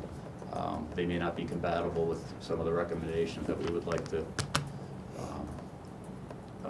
provide, so we would need to consider that. Durability. We don't want to propose a new technology that hasn't been proven, that hasn't demonstrated that it is durable and it's going to last more than 5 or 10 years. Client initiatives, obviously if the school had an initiative for a PV system on the roof or a geothermal system, that would help focus us as we go through and develop the report. Economics, anything that we propose obviously has to be economically practical for the building and for the client. And then occupant behavior, just understanding how the building is being used and how we could change that. So the final report provides a summary of the building function and use, summary of the energy use, and we'll break down electrical based on plug loads, lighting, and mechanical systems. We'll complete a summary or provide a summary of existing building systems, the envelope, heating, cooling systems, ventilation, and provide an assessment of the condition and any recommendations. If we complete modeling as part of the audit, we'll present those results. And then the tiered recommendations, which really is the biggest part to the report, the most important part of the report. What we provide are 3 tiers of recommendations. So tier 1 would be no cost or low cost items that could be implemented today. Good example was the lighting measure that I showed. Tier 2 items are things that could be most likely implemented within the current operating budget. And then tier 3 items would be large capital investment projects that the district or client would have to budget for in the next or future year. And as part of that, we provide cost estimates and show what the payback time is for that measure. Any secondary observations we'll present in the report.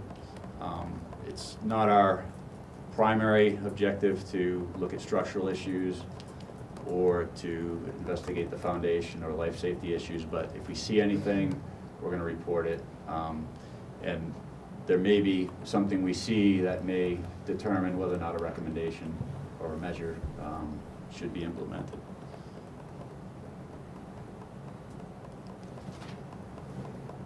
We'll present renewable energies and whether or not they make sense for the building. We don't go too far into detail. What we do present is whether or not that technology is viable for the building, and also present or identify some of the issues that could be associated with it, such as permitting. And the last part to the report is a presentation of any financial incentive programs. that might be available for any of the measures. So really, the report is a roadmap, and ideally, it's a living document. Sits on somebody's desk and not between two bookends. So the path forward is really taking that plan, the report, and turning it into an energy reduction plan. And the plan sets goals and builds consensus and really provides that master plan. Investing in training, we typically don't like to rely on subcontractors. Subcontractors are great, especially subcontractors are great. They know what they're doing, but the people who operate the buildings, who are there every day, understand how the building's being used the best. They're the ones that really can optimize that building. So if they don't understand how to use those systems, those technologies, then they're not able to do that. So training is important. Obviously implementing the measures, reinvesting the cost, the realized savings from those measures into the next measure. Easier said than done, especially when everybody's faced with budget constraints. But that's really the cycle that we really need to be on. And in order to increase the energy savings and the cost savings, you need to keep that cycle and keep investing. Tracking and monitoring your energy savings and re-benchmarking the facility annually. And we'll provide all the information in Portfolio Manager, so it's really, maintaining it is very simple. It's a matter of just entering utility data each month, and the program will automatically re-benchmark the building and let you know where you're at. And then monitoring occupant comfort. We don't want to sacrifice occupant comfort for the sake of energy savings, so monitoring is always important. And staying in tune with new technologies and incentives. There's a lot of programs out there now. A lot of the fundings has been exhausted, but there still are a lot of programs, and there will be new programs coming out. So.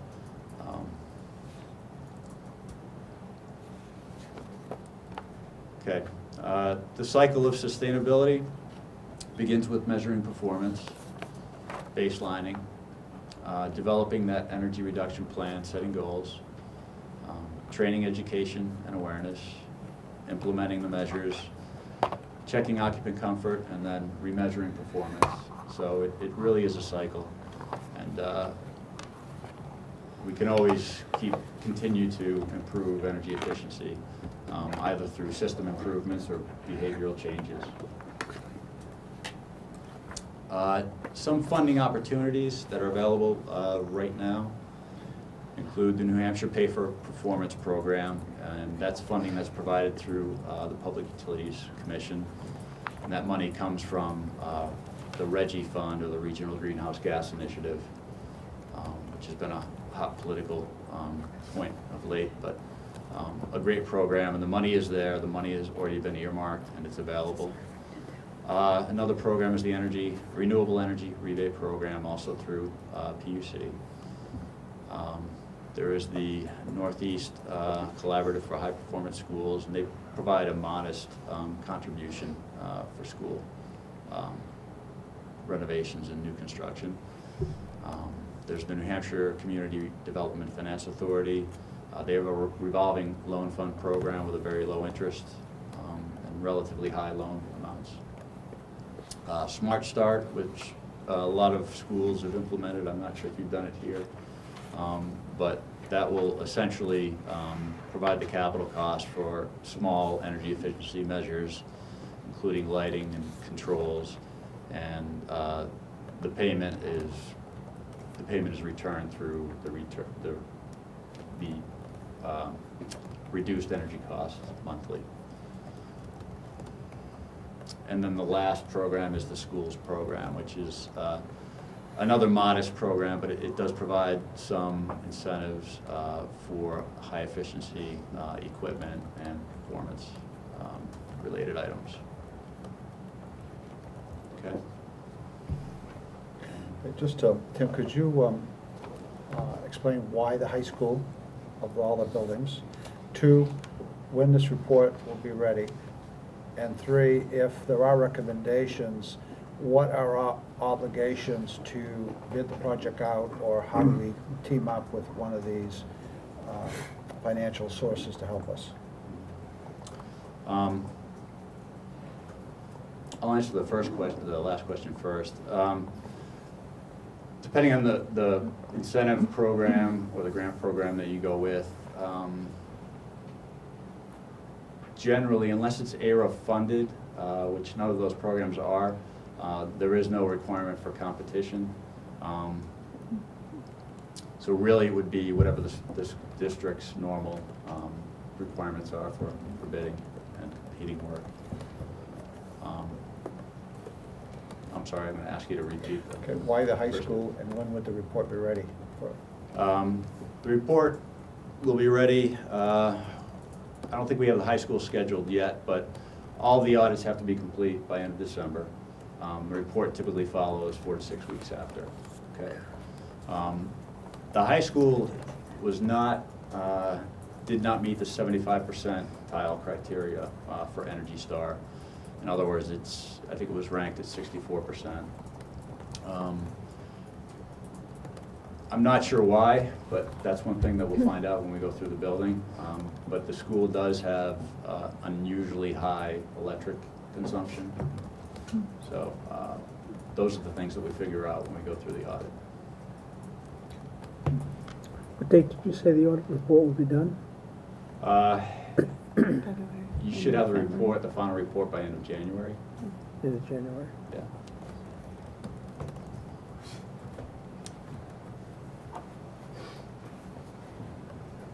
Any questions? Yeah, I do. Yes. It's only going to be in the high school? I'm sorry, I misunderstood. Is it on all our schools? Just the high school. Just the high school? Yeah. Okay. What was the report that we received in our backup? There was a, Audit, Audit. benchmark, I'm sorry, benchmarking report. So that had a lot of recommendations and suggestions. right. Yeah, the way the program confused works, about that was a Just looked at separate this whole program. thing. That was the Energy Smart program. Okay. Yeah. smart Okay, so school. this is taking it to the next level. So Right. in that report, that report did not have the tier recommendations like you, that would be what you would do. Right. Right. One of our schools, though, I thought, maybe I misunderstood. Okay, that's fine. Jocelyn? It is confusing, and this is something we talked about a lot on the sustainability committee, because we have our benchmarking reports, and how are those different from an audit? So the benchmarking reports we have are based on energy data that was collected, but not the sort of specific information you're talking about that would be based on how the building's actually functioning. Right. So really, this type of benchmarking report is the first step, would you say, to any sustainability effort? Yes. Okay, and what, I wonder, you might not have these, but do you have averages in terms of, I don't know, return on investment or savings? If a school does a level 3 or, the various levels of a benchmark, of an audit, now I'm getting confused, what sort of savings do they typically see? I mean, you must have some data on this. Right. Yeah, I mean, the energy savings are really, really unique to the building, just because the buildings are so unique and different. Not only in terms of, the systems and equipment, but the way that they're used and operated. But generally, it's 20 to 50% energy savings with the 10-year payback items. Okay. We, in schools, in a school like this, based on our experience, we would expect to see a 5 to 10% reduction with the Tier 1 measures, the lower no-cost measures. Tier 2, we would expect to see, upwards of 20%, and then with the Tier 3 measures, anywhere up to 50%.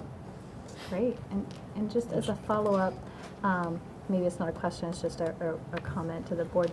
We had this discussion, I think, when the sustainability presented at the last time, a couple of weeks ago. We talked about doing some of these reports and possibly having putting aside some money in the budget to do them. And I just want to, so it sounds like there might be funding sources, so we may not have to do this. But I just want to remind the board that, you know, this is kind of like the cornerstone to any sustainability efforts. And it's wonderful that we're starting with the high school because it seems like we have a lot of savings probably that we can act on. But that, you know, ideally we need to do this on each school and have a plan to do that. Yes, Ann?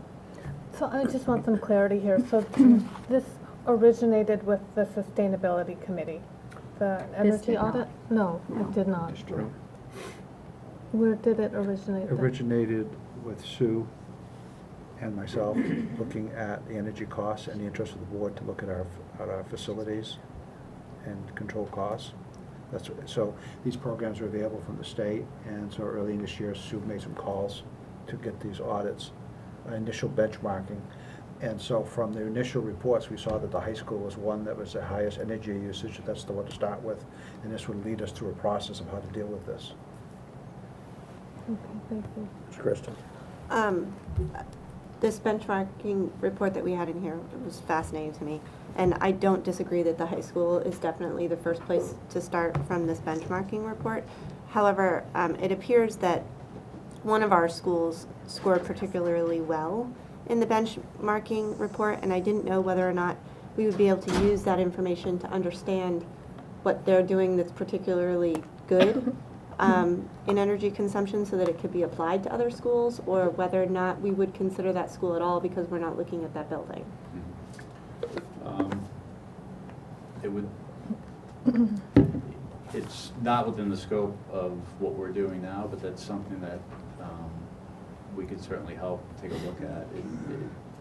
It would be interesting to understand why it scored that much higher. Well, that was what stuck out to me, because we have one school in our district who's doing very well with energy consumption, and yet they're not in the scope of the energy audit, so it's kind of like we're reinventing the wheel when we could learn from something that we're already doing in our district. Like, I don't understand if that's normal to do. I mean, I don't disagree that the high school is the place to start, because that didn't do very well on the benchmarking report either.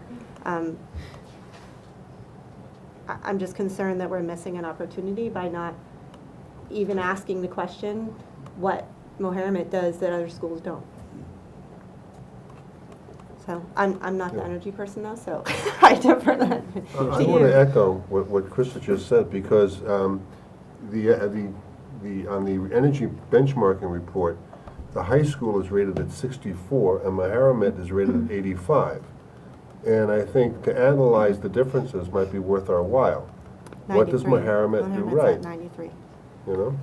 Ms. Jocelyn? That's a really good question, and luckily, we have a sustainability committee that's actually looking at that and has been discussing that. And I know some of the reasons that I've heard discussed have to do with a real focus on changing behavior. So as far as I've heard, it's a lot of things that don't cost money, but it has to do with people thinking about the energy they're using and making changes. But I would expect the sustainability committee may have an update or a report on that, or something they can share, hopefully at the next meeting when they present.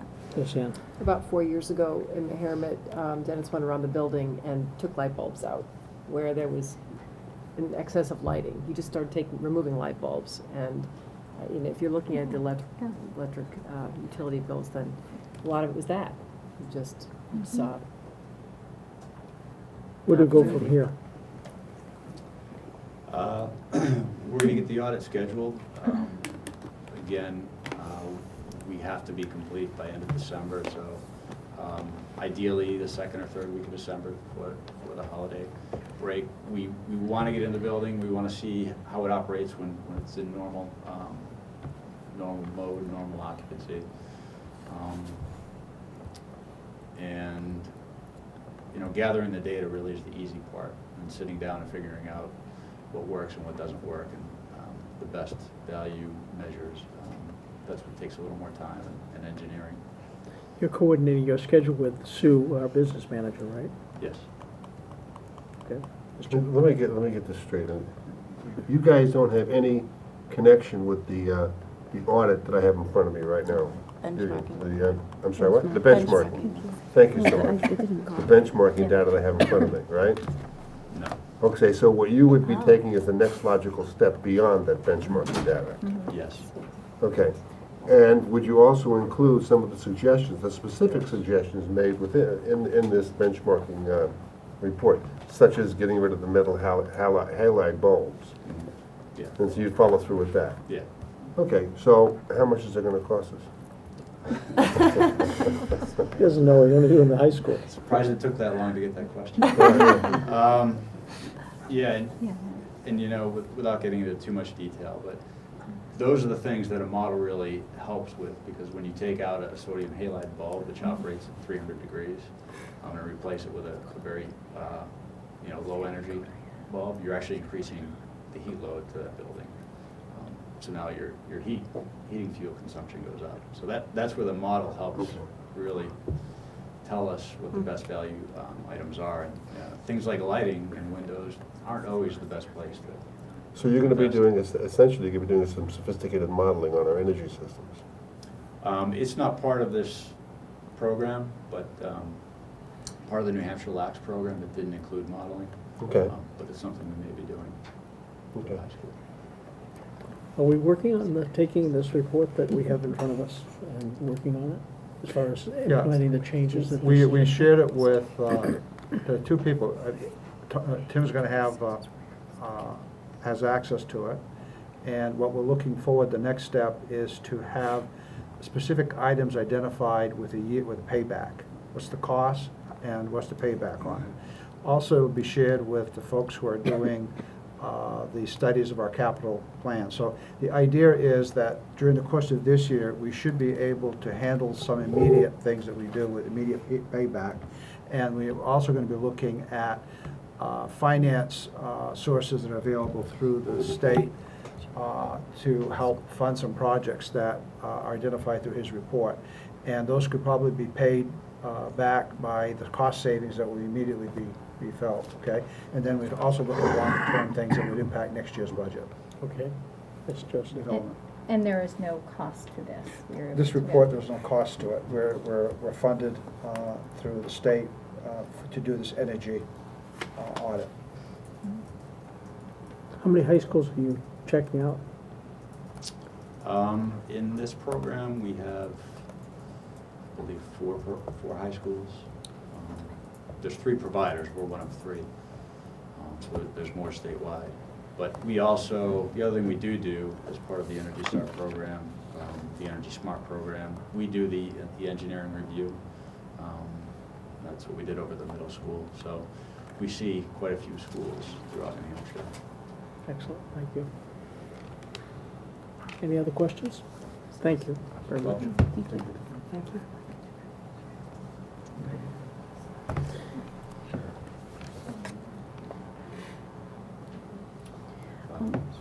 Actually, Next, yes.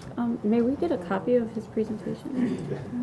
Dennis, excuse me. Tim. Tim, excuse me. Is there a possibility of getting a copy to the school board members of your presentation? Sure. Yep. Okay. Coordinate that?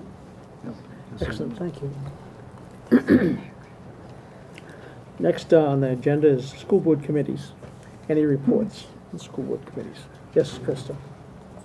This isn't really a school board committee, but I don't know where else to put it. So, just so the school board knows, the superintendent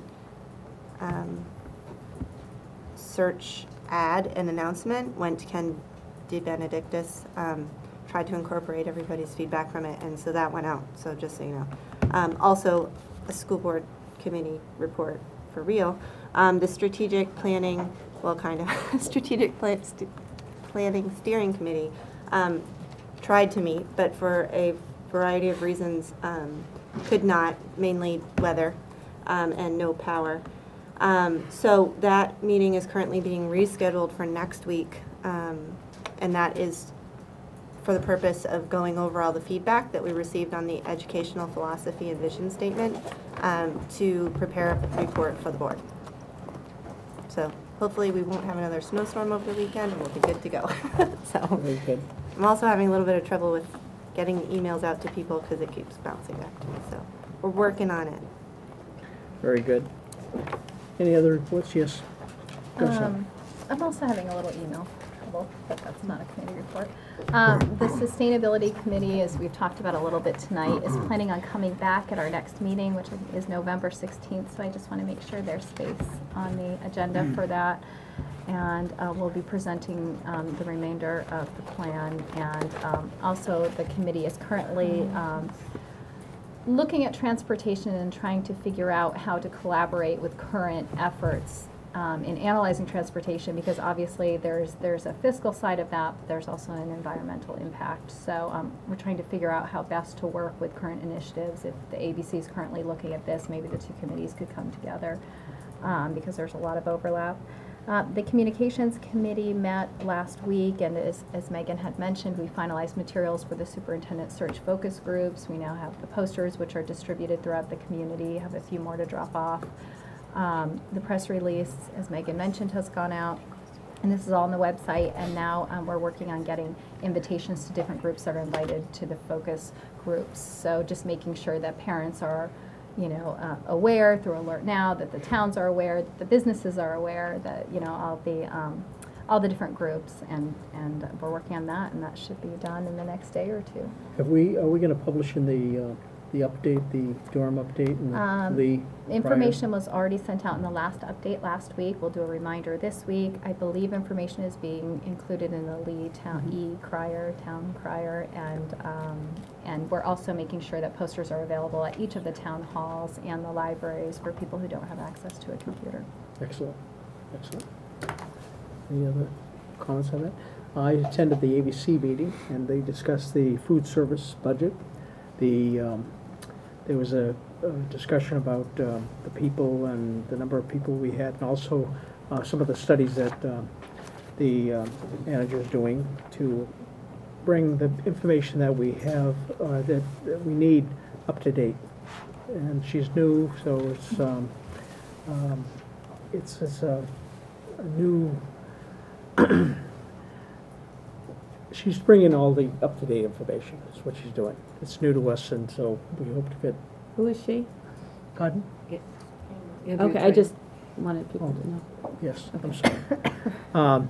But we also discussed the special ed department in the budget, and we had a talk about the auditorium,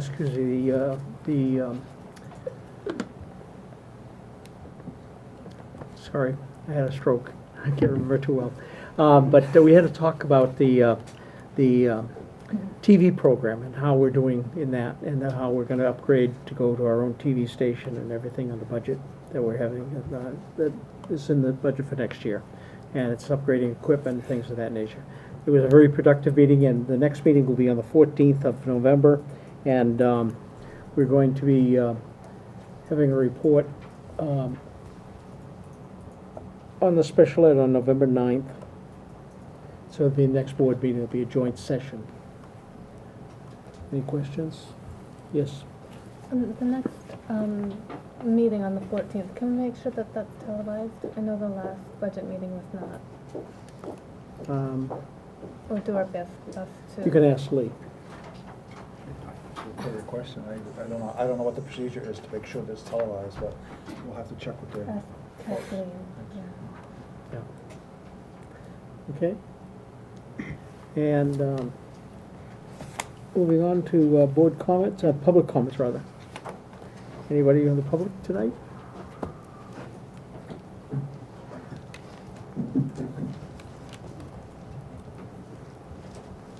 I do want to make note that we're going to limit the comments to 3 minutes, so just please bear with us.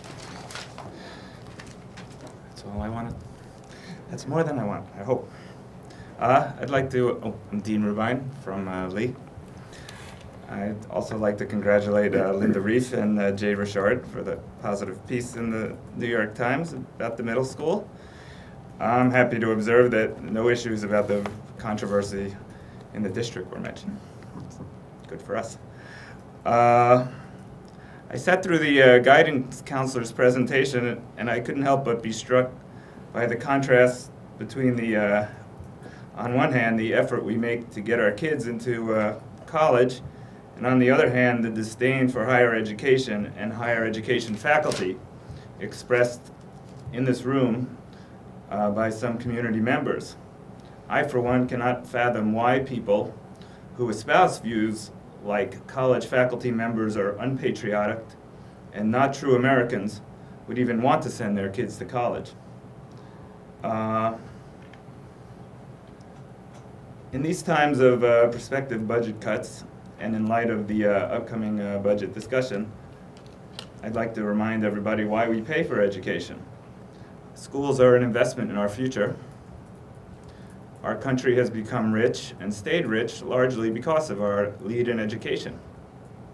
If budget cuts come at the expense of education, we all will be poorer in the long term. Since Mr. Spidel isn't here, I want to address his issue. We spend significantly more per pupil than the state average. I think there's a consensus that the budget cuts should not come at the expense of academic performance. As for the question of how much we should spend, I thought that since we were the 15th richest district as measured in assessed valuation per student, we might be reasonably happy with the 15th highest cost per pupil. If state trends continue, we could get there in around 4 years just by keeping the budget relatively flat. This seems like a prudent course, allowing the administrators to plan without major disruptions. And I would urge the board to consider that. Thank you. Any other public comments tonight? Hi, my name is Mike Lane. I live in Durham.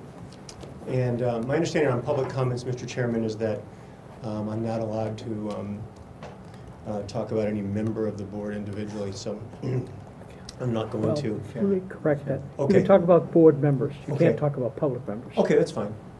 In a disparaging way. In a disparaging way, thank you. I'm not going to disparage anybody tonight too much. I just wanted to congratulate Ann Lane for completing the Marine Corps Marathon this past Sunday. My spouse. I'm very proud of you, and so are your children. Enough of that. The reason I wanted to speak was, I guess last meeting I missed it, but somebody made reference to the old analogy of a drunken sailor, and I took offense to that because on just a few occasions I've been a drunken sailor, and I can tell you it's not easy. You try to figure out money conversion and public transportation in Hong Kong after spending the night with a bunch of Navy pilots. It's difficult. But the difference between being a drunken sailor and the discussion that happened last meeting is that when you're a drunken sailor, you're only spending your own money. You're not spending the taxpayers' money. And Mr. Spidel's statistics speak for themselves, and I don't expect you guys to reverse those. I don't expect you to do that at all. I do expect you to attenuate it. And what is sad is that when you discuss budget, people tend to say that you are. The thing is that has been said many times is that you're Tea Party members, which is not true. Even worse, teabaggers, and we know that has a disgusting sexual connotation. If you're not aware of that, look it up on Urban Dictionary or Google it. But I'll talk about that in a moment. The point is that people have insinuated you want to throw special education under the bus, which would be against the law. And what's especially offensive is one of you have told me you have a child with an IEP, so that's particularly loathsome. And in the category of what goes around comes around, and do as I say, not as I do, I want to talk a little bit about the ORCSD Clean Slate website that was illuminated in the last few weeks. They posted a website. These are the folks that brought us Mr. Catch's Twitter account. And for the last 4 months, you've listened to some pretty, I don't know, self-righteous lectures from this podium. The people that brought you that start off with a video of a man with his head up his rear end, and it says teabagger. And then they play Mr. Catch's Point of tweets. order. Okay. I appreciate that, Mrs. Butts. I just want to say that the people that called out Mr. Catch should have a big piece of humble pie. We all live in a glass house. I can tell you I fall short of my potential every day. But what's been going on has not been about justice. It's been about sensationalism And the injection of partisan politics in this room is especially offensive. And really, that's all I wanted to say. I expect everybody in this room to be upstanding citizens when it comes to electronic media. I think we've learned our lesson. Sensationalism and distractionism have kept you guys from doing your good work that you need to do, and I thank you for your public service. Thank you. Hi, I'm Kenny Rotner from Durham. And congratulations, I didn't know you were running, and that's great. Thank you. We, for the organization that trying to get a dialogue going in the community about education, we showed the film about Finland, and I know you all have had a lot of meetings. We're planning to show it again. It was really amazing to see what's going on in other parts of the world, what's valued in schools. I learned a lot. I think everyone could learn a lot. The upcoming search for superintendent, I followed the process. There's a lot of layers to the process.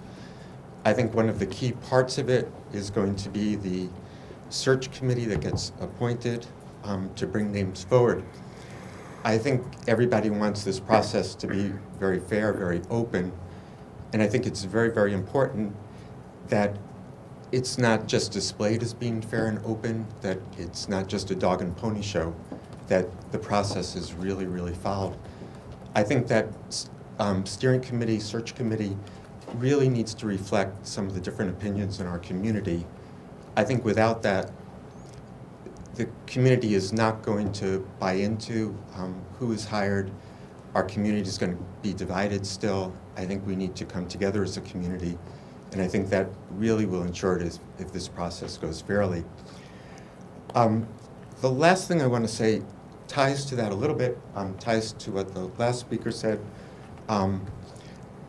With that procedure of picking people for the search committee and listening to the community, I think it was a couple of meetings back, one of the people on the board made a comment of saying, those that trust you the least are the least trustworthy. And that has really struck me, because you all put out a lot of time coming to meetings, all your meetings, your discussions. Last thing I want to do is be following this as well. I've got a lot of other things. But I think it's my obligation as a citizen to come and to speak and to say what I feel. And if I differ with what an opinion is on the board, that doesn't make me not trustworthy. It makes me someone who should be listened to and not discounted. And I hope that philosophy doesn't come into the search committee. The same person at the last meeting made a comment about unions. I thought it was great watching everybody play. There was a letter. But during the work session, he was not involved, and he claimed he was the union supervisor. And then when he wasn't doing work, he said he was on a coffee break. In the tweets that came out, a lot of the comments were very anti-union. And you can take this as a joke, and I could see how a lot of them might be sophomoric humor. It's a real battle going in our country, what people think about unions. I happen to think that unions did amazing things for our country and still do. Our teachers are unionized. How can you negotiate with teachers if you're so anti-union? I'd like to believe the apologies that this gentleman has given to the community, but it's hard to accept them when last week similar comments came out. So that's all I have to say. Thank you. No. Just checking. Paul.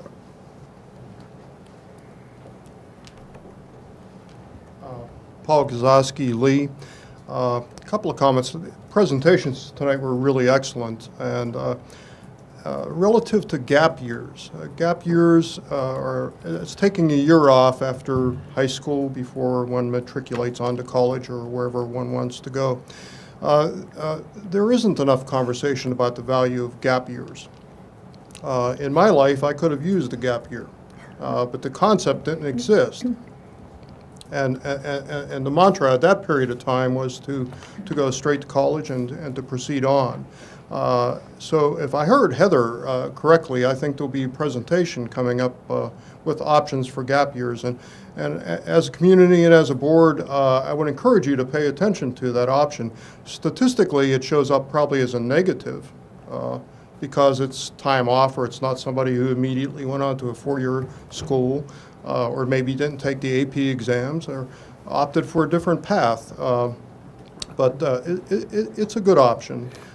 Second, I heard Heather McAnoff talk about alumni surveys, and I've been an advocate of surveying our alumni for quite some time, and it may require an investment on the part of the board and the community to do that, but I have a lot of confidence in where our students end up in their professional lives, and I think they have a lot to say.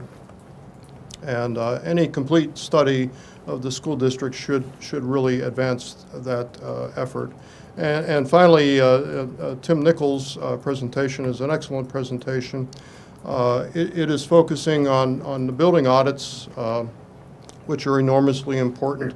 I want to remind you that relative to sustainability, when one looks at transportation, the same process is necessary in terms of establishing a baseline and doing a thorough audit. And when changes happen too rapidly, or any change to that system happens too rapidly, you eliminate the potential of establishing a baseline and proceeding onward. The same can be said for food and nutrition.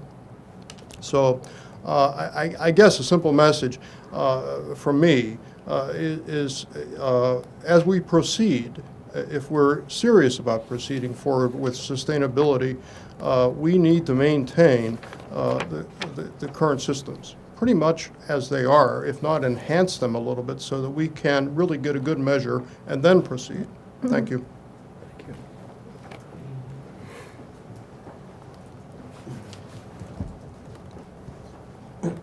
John Collins, Lee, echoing some of what a previous speaker said about the superintendent search that's now well underway. With regard to the screening committee, I think that's the name, please follow the process outlined by the consultant that you've hired, retained, and are paying good money to. This group is going to deliver the 3 to 5 finalists for your consideration.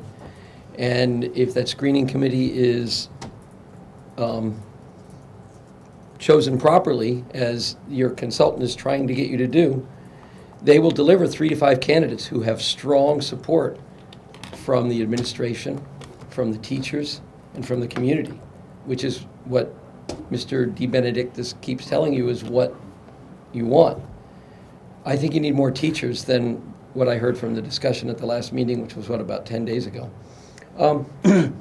And please follow his advice and let the respective groups select their representatives. And there's one little, one little discussion that is an example of how things might go awry. Board Member Lane suggested, how about if they also, each group in bringing forward their representatives, how about if they provide alternates? And it was important what DeBenedictis said, and my concern is that the people mean different things. He said, okay, that's a good idea. So something to the effect, in the event that the one that you've selected is unable to serve. So what he was giving some support for was an alternate, not alternatives, not give us 2 and we'll pick the one we want. It's just an example of I'll stop there with that. I want to have one more thing to talk about, but please trust the process. If you try to stack that screening committee, people will notice, the public will notice, and the process will fail. It will fail. I'm glad to see the strategic plan is on the website now, and I think the superintendent, maybe it was under his part of the website, and there was a statement that this plan, the educational philosophy and vision statement, will guide the superintendent search that's now underway, or will be used in that process. I'm glad to hear Krista Butt said that the committee is working on that and trying to bring forward, I hope at the next meeting, the board, I am very anxious for the board to consider, discuss, and hopefully endorse these statements. They say who we are and what we are and why this district, how and why we work together as a community to engage every learner. Please schedule this as a discussion item and do it soon. We need an open public discussion. We need to know where every one of you stand on this educational philosophy and vision statement. If they're going to guide our superintendent search and our board, and that's going to deliver the candidates, and then the board isn't in line. If the board is not on board with that vision statement and educational philosophy, we've got a problem. We'll come to the end of this process and we'll have apples and oranges. So we need to know where every one of you stand on those fundamental parts of our strategic plan before we go forward with this superintendent search. Thank you. John? Any board comments tonight? Yes. I just want to correct myself. I said earlier I think the community night was the 28th, and I checked that. It's actually the 29th. It's the Tuesday. I thought I had gotten something wrong there, so if you guys can fix that. Okay, thank you. Yes, Sam? It's kind of a late commendation, but I'd like to commend Mr. Gazowski for his continued efforts in trying to educate Don't leave yet. Get ready to leave. educate and influence the community. Sustainability begins with education, and you have espoused that all along. And I just need to share a little story with you with my experience in 1980 with my Austrian Hausfrau, who we lived on the 7th floor, and every day we went off to class, and she would follow all of us out the building. She'd pull the drapes, she'd turn off the light, she'd close the door, and we'd come in and we'd open. Every day, there she was. So I just want to thank you for all you've done, and that it begins with education and trying to change the way we take and assume responsibility for ourselves. Our grandparents really know the way. Any other board comments tonight? Yes, Megan? I just wanted to stress again and welcome the community to participate in these focus groups. You know, we are following the advice of NESDEC. It was the communications committee. We took on quite a bit of work. We did it in a very short amount of time to try to get the word out as quickly as possible. These focus groups, Mr. Benedictus will be collecting input, and that's going to help guide the line of questioning that the screening committee will be delivering. So it's very important for all stakeholders to come and share their ideas and opinions. So again, I think that we're following the process. It's very intense. It's a lot that has to get done in a short amount of time so we can get things done. But I think having broad community participation is fundamental to the success. So. Thank you. Yes, Krista? I just want to echo and add to Megan's comments that Mr. De Benedictis also said that the results from the focus groups will actually provide a scorecard, for lack of better terminology, for the screening committee to use as they're going through resumes to choose people to go from one level to the next, in addition to the interviewing process. So I can't stress enough how important these focus groups are. How much we want you to turn out in droves to these focus groups. Go ahead and overwhelm Mr. De Benedictis. He's told us that he can handle any number. So let's keep him up to that challenge and see how many people we can get at these focus groups, please. Any other comments tonight? Okay, moving forward. On to discussion items, transportation software. Yes, at the last meeting, several questions were raised as to what was the cost for the TransFinder, and relative to also the maintenance fees for the program, and what options do we have for the GPS. So Lisa Huppy has put together a brief memo, and I guess we'll have Lisa come up again.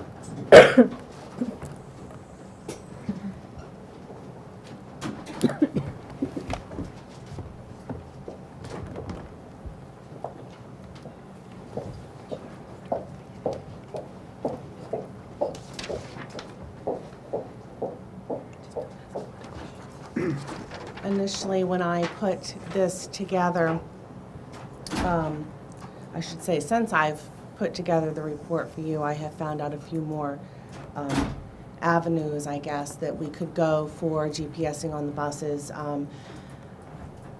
I would really need to know first what exactly is desired out of the GPSing. Is it designing bus routes? Is it tracking bus route costs? Is it, you know, is it the whole, the big picture?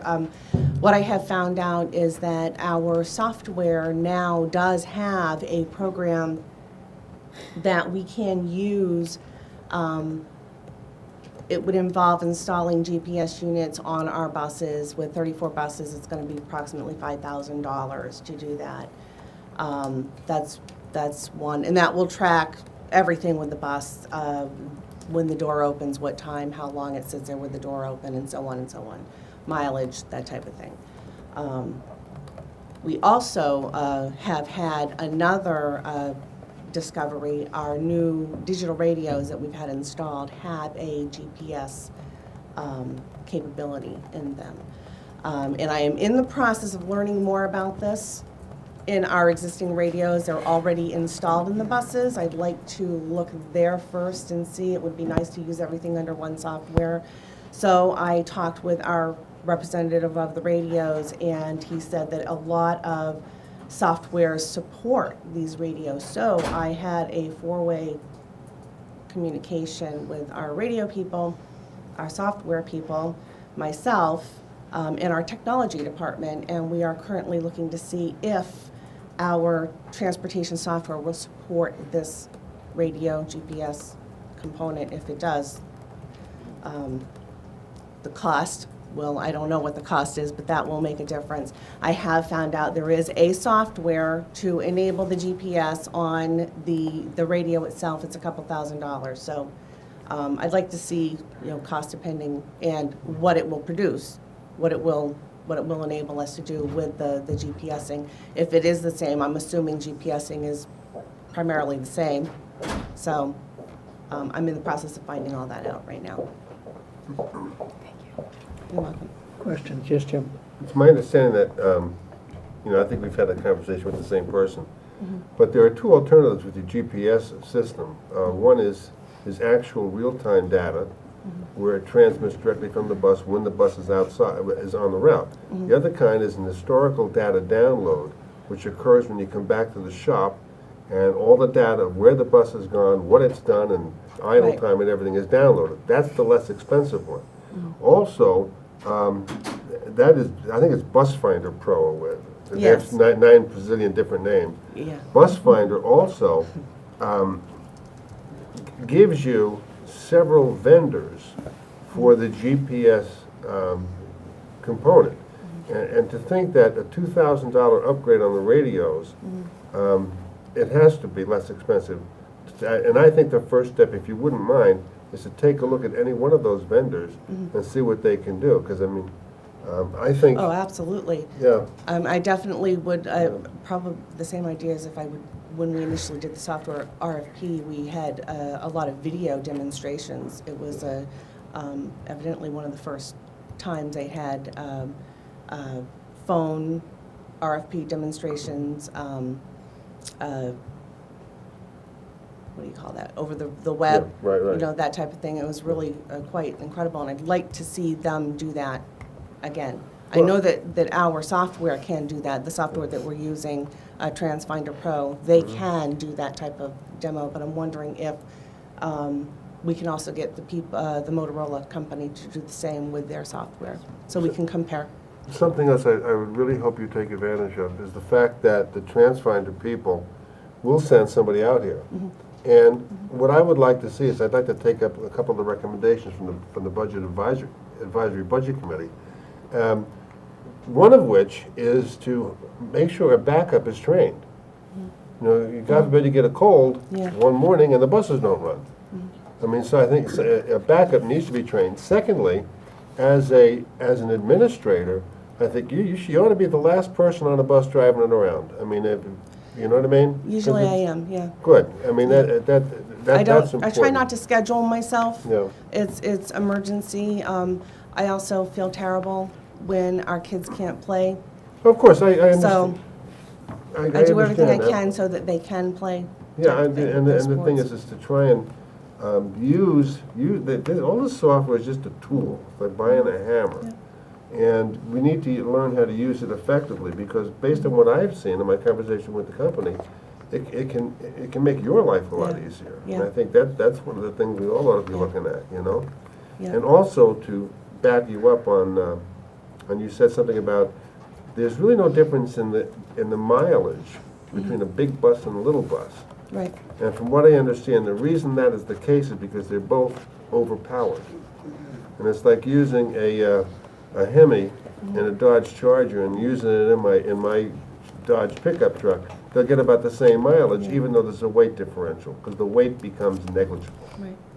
So you're right on that. But I would please get on this, and if you can give us some sort of timeline, I think that would really help us all out a lot, because what's contingent on this is the purchase of 2 buses. And I would like to make sure that we can perhaps combine and some of these routes, take some of the older buses out of service and, go on and save ourselves a couple of $100,000. Yeah.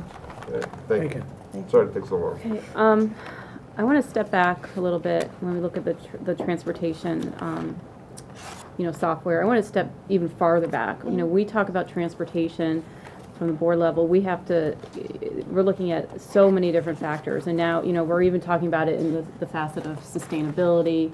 How can we make our transportation the most energy efficient, least carbon footprint? We obviously are looking for route efficiencies. We're looking at it from a capital expenditure in terms of buses, et cetera. I really think it would behoove the district at this stage to hire a consultant to come in and do an overview of all these different facets. It's not saying that individuals don't have capabilities or whatever, but you're running a business right now. You're running a whole operation. And I think it's unless you don't sleep, it's almost impossible to expect you to have to do all these things right now. And I think it would be very helpful if we could move forward with that. I did speak to Sue, because I thought about this earlier, and she said that we do have funds available in the existing budget to put forth. And I don't remember, Sue, you said it would cost roughly $4,000 or so to bring in a transportation consultant.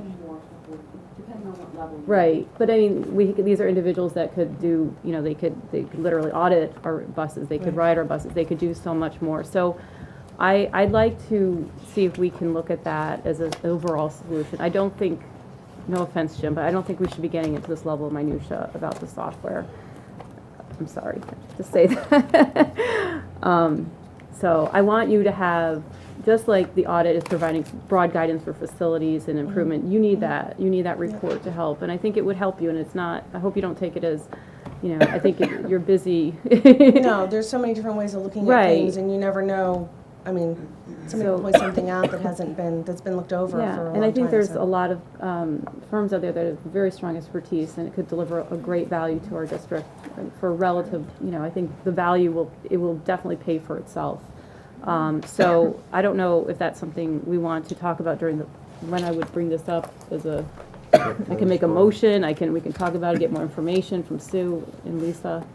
Go ahead. I just respond very quickly. It wasn't my trying to get into the minutia of the program, but looking at a consultant for free. That's why I brought that up. There's no such thing. Through transponder, you mean?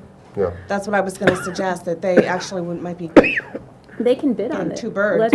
Let them bid on it. I mean, it might be good to get a third view, to get, I don't know. Maybe they might come in, a consultant may say, well, TransFinder, maybe that's not your best option. I'm not sure. You're right. I really don't know. But I think we need to really step back and give, Lisa and Sue. An outside opinion. Yeah, a very objective, clear opinion. And Yeah, I'm confused why this is on the agenda. It's what you were talking about, Megan. I would certainly assume that the business administrator and the superintendent and the transportation director would be able to assess whether they would need to hire a consultant to do that. I don't want to weigh in on that at all. I don't feel that that is something that I feel comfortable weighing in on. That's something that they would know.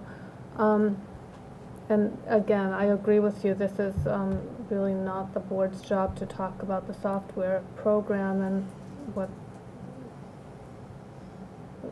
it is. This is micromanaging the transportation department. Ann? I agree with Megan, and think the benefit to Lisa is that it's a removed third party that comes in and very, not subjectively, but objectively looks at the program in a way that is impersonal, that would help you. Right. So I would have to agree with Megan if it's something that would be a service to you and allow you to. Krista?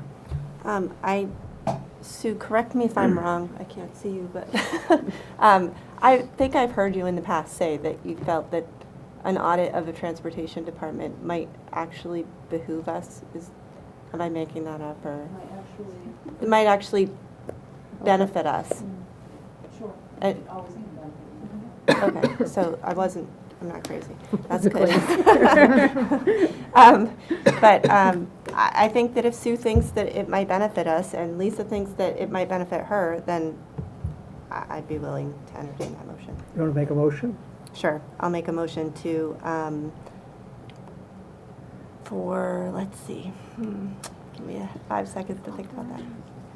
What you say, I would just suggest that you authorize the superintendent to issue RFP. A request for proposals for Yeah. the audit of the transportation system. Good. I'd do that. Make a motion. Second, Jim seconds it. Any discussion, further discussion? Yes.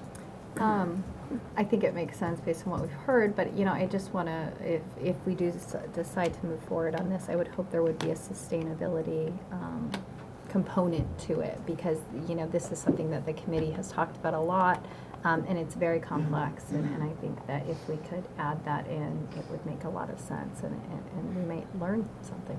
So. Yes, Ann? Yes, and do we have any idea of the cost of this, or the? Well, by authorizing us to issue a bid request, we'd have to scope out what that is. And obviously, if it's prohibitive, we wouldn't do it, but if it comes in within what has been discussed here, we'd probably go ahead with it.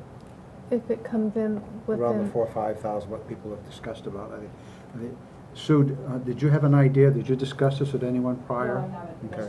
So we don't have right now, this is a conversation. I've never done an audit on transportation, so I don't know either, but we'd have to put out a scope and have an idea and try to get an idea of what that might be. But I certainly would not want to spend a tremendous amount of money on that.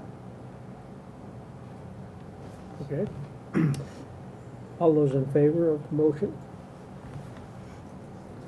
All those against? Okay. I have a question for you. Yes. What's withholding, why are you withholding hiring a bus driver? That was a discussion. There was a discussion at the ABC that you were not hiring a bus driver that just quit. We have a bus driver quit. We had a bus driver retire. Retired, rather. Yeah. Are we hiring another one to replace it? Why not? We have not. Because I'm going to try to consolidate down the bus route before I hire the driver. How long will that be?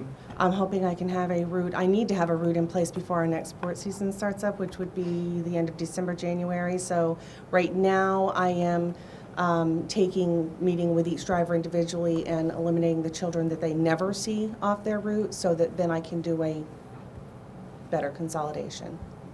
So I'm going to try to eliminate a bus route. Right now, we're short 2 drivers, are we Right. not? We have 34 positions. We are employing 32 drivers. Wouldn't it be, for your sake, for your time, your element of duties and everything, wouldn't it be better if we hired 1 bus driver right away? That would give us 5 spare drivers if I consolidated down a route. If I was not able to get a consolidation that was at least disruptive mid-year, then it would put a driver in that position and leave us with 4 spare bus drivers, and then myself if needed. And how often have you been driving the bus lately? Lately, being the past week, No, once, past month or so. almost every afternoon, some So mornings. the need's there. The need is there. Okay. Yes. I believe we talked about this at the meeting we had with ABC. When we talked about transportation, we talked about the software and wanting to understand the routes before making any hiring decisions. So I think we've covered this. That's what I heard. Yeah, but- So I think that Lisa's being prudent in trying to use the software to see. But we probably don't have to go into this level, but we did talk about this in our budget meeting. And Yeah, but I move think that forward. waiting until January is too late, because she's gonna have different things that she has to do between now and January. Go ahead. I'm not talking about two bus drivers. Right, I would just, I just think that's something we can leave to Lisa, and Lee, and Sue to deal with. Well, it's up to you and the administration to Right. deal with it. Any other questions? Thank you. Thank you. Thank you. Thank you, Thank you very much. Thank you.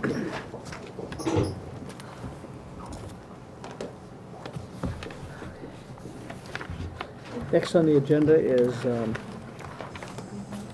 the 13 budget discussion.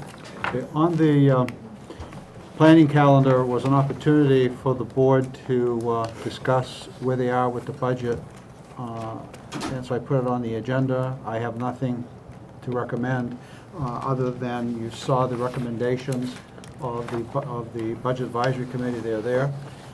We discussed somewhere along the line what your process is going to be.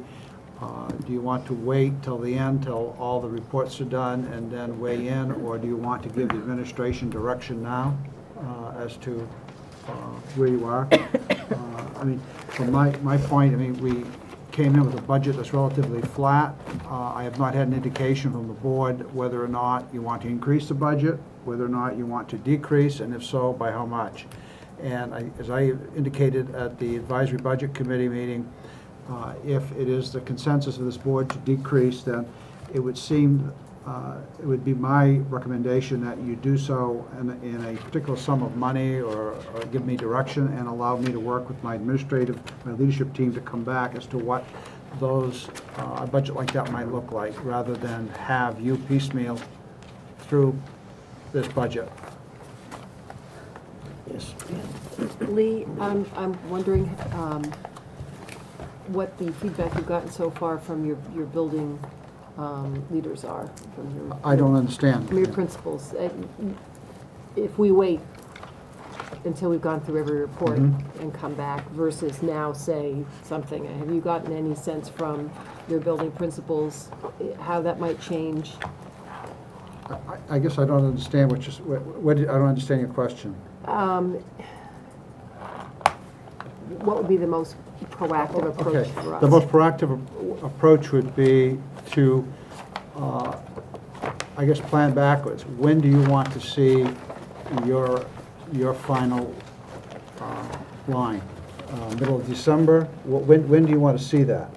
And at some point, you need to give us some lead time to say, okay, maybe you go around the table sometimes and say, I feel that the budget is good the way it is. I feel it needs to be cut a certain amount of money. What is it? And sooner or later, the board is going to have to make a decision as to where they are, to give us lead time to come in and show you what it looks like. And I want to have a chance to work with my administrators and staff. Yes, Kristen. Can I ask a question? Okay. Sue, I had asked if you knew what the increase was that was absorbed in this budget, meaning like the increase that we've gotten from the state regarding retirement, how much more we have to pay in, and that type of information, those types of increases, because it's a substantial amount of money this year. Do you have a general idea of how much money we've absorbed within the budget in that $200,000 increase? Because from what I think, it's in excess of $200,000. Do you have like a ballpark figure of what that might be? Okay. Run that report. Okay. All right. Because what I want the board and the public to understand is while this budget has increased $209,846.20, the amount of increases that have been absorbed into this budget are far in excess of that $209,846.20. Yes. I know we've talked about this before, but if if someone could refresh my memory, when will the towns have their tax rates set? So when will we have I that? believe Sue would have a better idea of that. When will the towns set the tax rate? Not sure they're in the queue yet, but they were ready to go Monday. So they have to get into the list, and then the DRA has to say, okay, we're ready. Could you please come up and explain the process? There's been things in the newspaper that say that the towns already have a tax rate. They do, and that's dependent on whether or not the town was ready to set their tax rate. Okay. So what happens is the town sends in their paperwork, the school sends in their paperwork, Department of Education reviews it, they respond to Department of Revenue reviews it, and then they say, you're good to go, put your name in. A couple weeks ago, I talked with the town of Durham, they weren't ready yet. They had just sent in their MS1, and they told me the first week in October. I heard from DRA on Monday, we talked about a couple of figures, and they were good to go, so. How can the town of Durham say the tax rate is a certain amount when you haven't given a figure yet? No, they haven't said, they said they're ready to go. Oh, ready to go. They're ready to go, they're ready to set the rate. Okay. So that's where they stand. There is a queue on the Department of Revenue's website, so you might, I looked the other day, they weren't in there yet, to see where they are. They, give them a time, you're next, and they weren't in there yet, but I haven't checked recently, so. Assuming all three communities are ready. Okay, so something I think would be useful when we're looking at the budget as a whole, and ideally the board needs to do that at some point, is I think we have those 3 town visits scheduled for the month of November, all 3. So I think that information that we get at those meetings from our elected officials on the town side, who probably have a good understanding of where people are at in terms of their ability to pay more taxes in some cases. I think that's going to be important information for us to consider as a board, and also when we find out where the towns are. And I personally would like that information before we come to a final figure, regardless of where all the moving parts go, because ultimately we're talking about putting a budget forward that the public will accept. It's not just us. So for me, as a school board member, I think that information about where the public is at from the towns will be key in, moving forward a final figure. Yes. She can go. Sue, just for the edification of our viewers, when in the paper today, the town said that they had raised it 4 cents. The town of Durham. They did. So they're talking about there's different portions of this tax bill. There's the municipal part, there's the state part, there's the town part, there's the school part. Right. So that's the confusing part, I think, is that while they can determine what their own costs are of running the town of Durham, that is separate from what the state will impose and the municipal cost across. There's also the county piece. It's the county piece and then the school piece. Right. Yes. I had a couple questions, just so I'm really clear. Obviously, we get funding from the taxpayers. We get funding from federal, state sources. This budget includes what federal and state funds, like Title I, for example. We get, that is built in, like the cost associated with that is here. Right, and the offset that we anticipate from revenues would be so in we're there. looking at the total expenditure, this figure. I just want to be clear on that. Shoot, I had another question, I lost it. What do you we've had surpluses, right? Mm-hmm. Do you have an estimated surplus? Next meeting. I'm working on it now. Can you ballpark? Not really, because we just ran the reports this week, so I just kind of looked at, we will have a surplus. We will have a surplus. Okay. I mean, I don't expect us ever to hit perfect, Right. Well, just knowing that we changed some having things. $1 million surplus and multi-million dollar and, 100,000, I mean, there's a huge variance, and that would be helpful as well. Right. The reason I know we'll have one is because after the budget was set, you changed your model at the middle school, and there was a change there. Okay. We know there's a surplus there, and we know that from the retirements, because we hired people at a lesser scale and lower on the scale, that would produce a surplus. I mean, I feel there are things that are going to, if they happen, could automatically trigger a lower budget. Even like if we looked at the audits that we're talking about energy efficiency, these tier 1 things that could potentially lower our energy consumption, maybe 5% as a conservative figure. Can we bank on some of those things? you know. You know, it's a gamble. I'll tell you one thing that I probably should share that with you now, that our GMR came out at 11.7 or 11.1, and we budgeted 10. So. Okay. I caution you when preparing a Somewhere around budget, what is approved of the taxpayers you cannot exceed. Right. So you may think you come in real tight, but you've got to, there always, in any budget, every year, there's always something unplanned for in your costs, and you've got to calculate that when you prepare your budget and adopt it. Yes, Krista? Our auditor last year said that if we have like a budget or a surplus of $500,000 is good surplus. You should be I think planning. we should have a surplus. Yeah. but Yeah, you should be but I planning, don't the think it'll be auditors, that's, millions. when they report, you can ask them that question, but you should have about 2% of your expenditures as a carryover or a surplus a year to deal with those situations. Yeah. Yes. So it sounds like maybe we should forgive me, I don't have the agenda plan in front of me, the nice spreadsheet that Lee has made for us. I'm not sure where it is in here. But we should plan for a discussion at the end of November when we have some of the data points we're talking about. And we probably have a meeting, but I mean, plan that as part of the agenda for the people who've been to these town meetings to come back and report, to get the last few pieces of data that we have available and any additional information we have about other tax rates, and have that discussion as a whole, because we're not just talking about, really, we're not just talking about school taxes, we're talking, you know, I am concerned about the impact to the community member as a whole, so we probably would be useful to have that discussion at that point, which is just a few weeks away.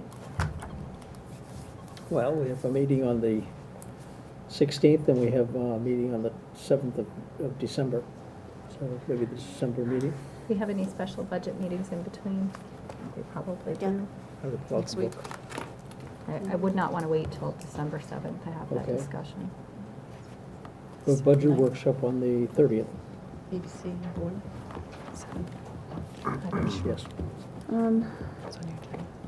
I'd like to ask Lee a question. I'm trying to, you know, I find I'm really struggling with this. I've never been through this process, and I think that we are getting into levels of minutia that are ridiculous. I'm just going to say that, and we're spending a lot of time.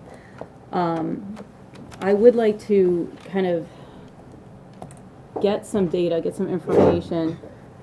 If we said to Lee, look, you know, say once we get the tax rate, we know we're going to have to come down maybe 500,000, or that's what I'm just throwing out a figure. I have no idea what it's going to be. But when you look at the current budget, and you look at what our needs are in terms of staffing and everything, you know, in terms of, we have a policy about enrollment, class size enrollment, there are standards the state set for other non-instructional staff. If you could take a look at that and do a staff needs assessment, maybe starting with non-instructional staff, and give some recommendations about any changes you would make if you had to make that. I don't know if that is something you want to set forth now, or... I'm more than able to do that, but it would seem that what you're doing here is that it's the values of a community. I mean, I can come in with any budget. Yeah, I know. And what has to take place are the values of this community. And I think originally in my interview, I just said, well, what kind of a car do you want to drive? I mean, remember the whole thing? I mean, you can come in with any type of budget that you want, but is that what this community wants? Mm-hmm. Right. And I think you need to get the pulse of that as to what are the values of this community and what do you want to support. And I think, you know, one of the things we can do is, I think particularly with the energy audit, we can look at some things that are, that don't impact the instructional piece, but make you operate more efficiently. And, you know, there are lighting projects, heating, and things of this nature that we should have been doing quite some time ago, you know, with that. But the other piece is, I think, when we probably, if we look at November 30th as a time when this board makes its decisions, I mean, that would probably be a good time, but the advisory budget committee will have made all its recommendations by then. And then you have an idea from their perspective too, what the level of flexibility you have within this budget you may see, because they'll do a pretty thorough job by having met with them and knowing what they're doing. and then you give me direction, what you want. You take in consideration the advisory budget committee's recommendations, and I want to see what a budget which your leadership team might look like if you reduce it 100,000 or increase it or whatever you want me to do, and I can come back and show you that. But to have me right now go back and take a look at your policy, come in with a budget, I don't think it's fair to me or fair to the community, you know, because what we really need to do is get the pulse of what that is, and I think if you meet with the selectmen, you then hear everything from the advisory budget committee, you may have a better idea of what that is. I just, I think what Megan's saying is that this isn't about changing what we're delivering or the resources that we throw at what we're delivering, but that if we in fact are having a declining enrollment, there must be an adjustment without changing what we're delivering based on not having as many children to deliver it to. There has to be a variable in there somewhere that it does not need, and granted your facilities don't change, but there are some factors that do change. And so with an enrollment that is here and an enrollment that goes to here, what does that look like? Am I wrong? Yeah, no, I think that's part of it. I'm just trying to, I'm struggling with, you know, we want to give you a number, but we can't till we get all this information from the towns and we feel we have more input from the ABC. And I just feel we're going through this thing, we're getting into minutia, we're second guessing our leadership, and it's, you know, I could go through this and I could say, why are we spending, you know, I could do that, and I think that is very, it's unproductive. It's not productive, it's undermining, I recognize that, and I'm trying to say, well, factoring in what I assume is going to be, you know, our enrollment's declining, we're gonna, you know, people are feeling a lot of pressure still, you know, to pay their tax bills. You want to make sure we're responding appropriately, and I didn't know if there were some things we should be doing right now, but I'm fine with waiting. I don't know what I'm looking for guidance on this. For me, the best thing that you're going to have to do is make a decision at some point. Are you comfortable with the budget the way it is? I mean, you're going to have to let the people know and take a stand somewhere. Yeah. Or do you want it cut? Do you want to cut 200,000? You want to cut 300, and allow us to come back and show you what the consequences of those cuts are? Okay. Yep. And then you have to make a decision. Yep. But right now, you're in Limbo. celestial terrain here, and we need to bring it back down to earth and say, okay, I'm comfortable with this, I'm not, and people need to know what you feel about it. And it's okay to say, I feel the budget is too expensive, or it needs to come down. That's okay to say that. And I think at that point, we need to get some concrete things in place. Say, okay, what would it look like if we had to cut 200,000? So that people understand, and you get that. So we need to have that concrete foundation, because going through this budget line by line and trying to identify your particular concerns isn't you're not going to get what you think you're going to get. Right. That's what I'm trying to say. Ms. Justin. Yeah, I think that sounds good. I think it makes sense to schedule that conversation on November 30th. But I also want to point out, we have a number we've started with, and I think that we are on the right track. And what we're talking about is making sure we are, and fine-tuning if we have to. But I want to point out that we have a number, and I think we're all feeling fairly good about that number. And you know, I think the current working budget. Yeah, I think that most of us feel like that's a great starting point. We may have to fine-tune it, we may not, but you know, I don't want that to get lost, that we don't know where we're at, because we have set something, we're working with it, and we're starting to hear the consequences of that, and I think that people are feeling fairly comfortable. Any other comments? Moving ahead. Action items, appointment of 2 nominations for the advisory budget committee. The first is that I would like to nominate is Phil Dollar. He's an individual that is lives in Durham, and he has 3 kids that attend the school. He has participated in budget committee sessions before, not with our school, but in other work, and I think he'd make a good addition. And I need a motion. Can I see that so we can read the name? Excuse me? Can I see that so Laura can spell the name? Oh, yeah. And I'll make the motion when it gets here. Okay.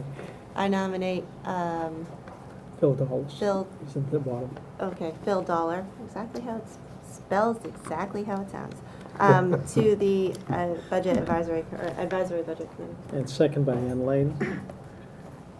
And any discussion on Mr. Dolls? Yes. What town is he from? Is He's this from filling Durham. a specific, from Durham? Only his Okay. background in budget. Okay, and what about background in budget in terms of budget committees, and what about professionally? Is there? I would read it to you, except I don't have the letter. I have many years of experience dealing with budgetary planning, execution, and tracking. Owned my own business for several years and was responsible for all fiscal matters. Executive director position for largest passivation company in the world.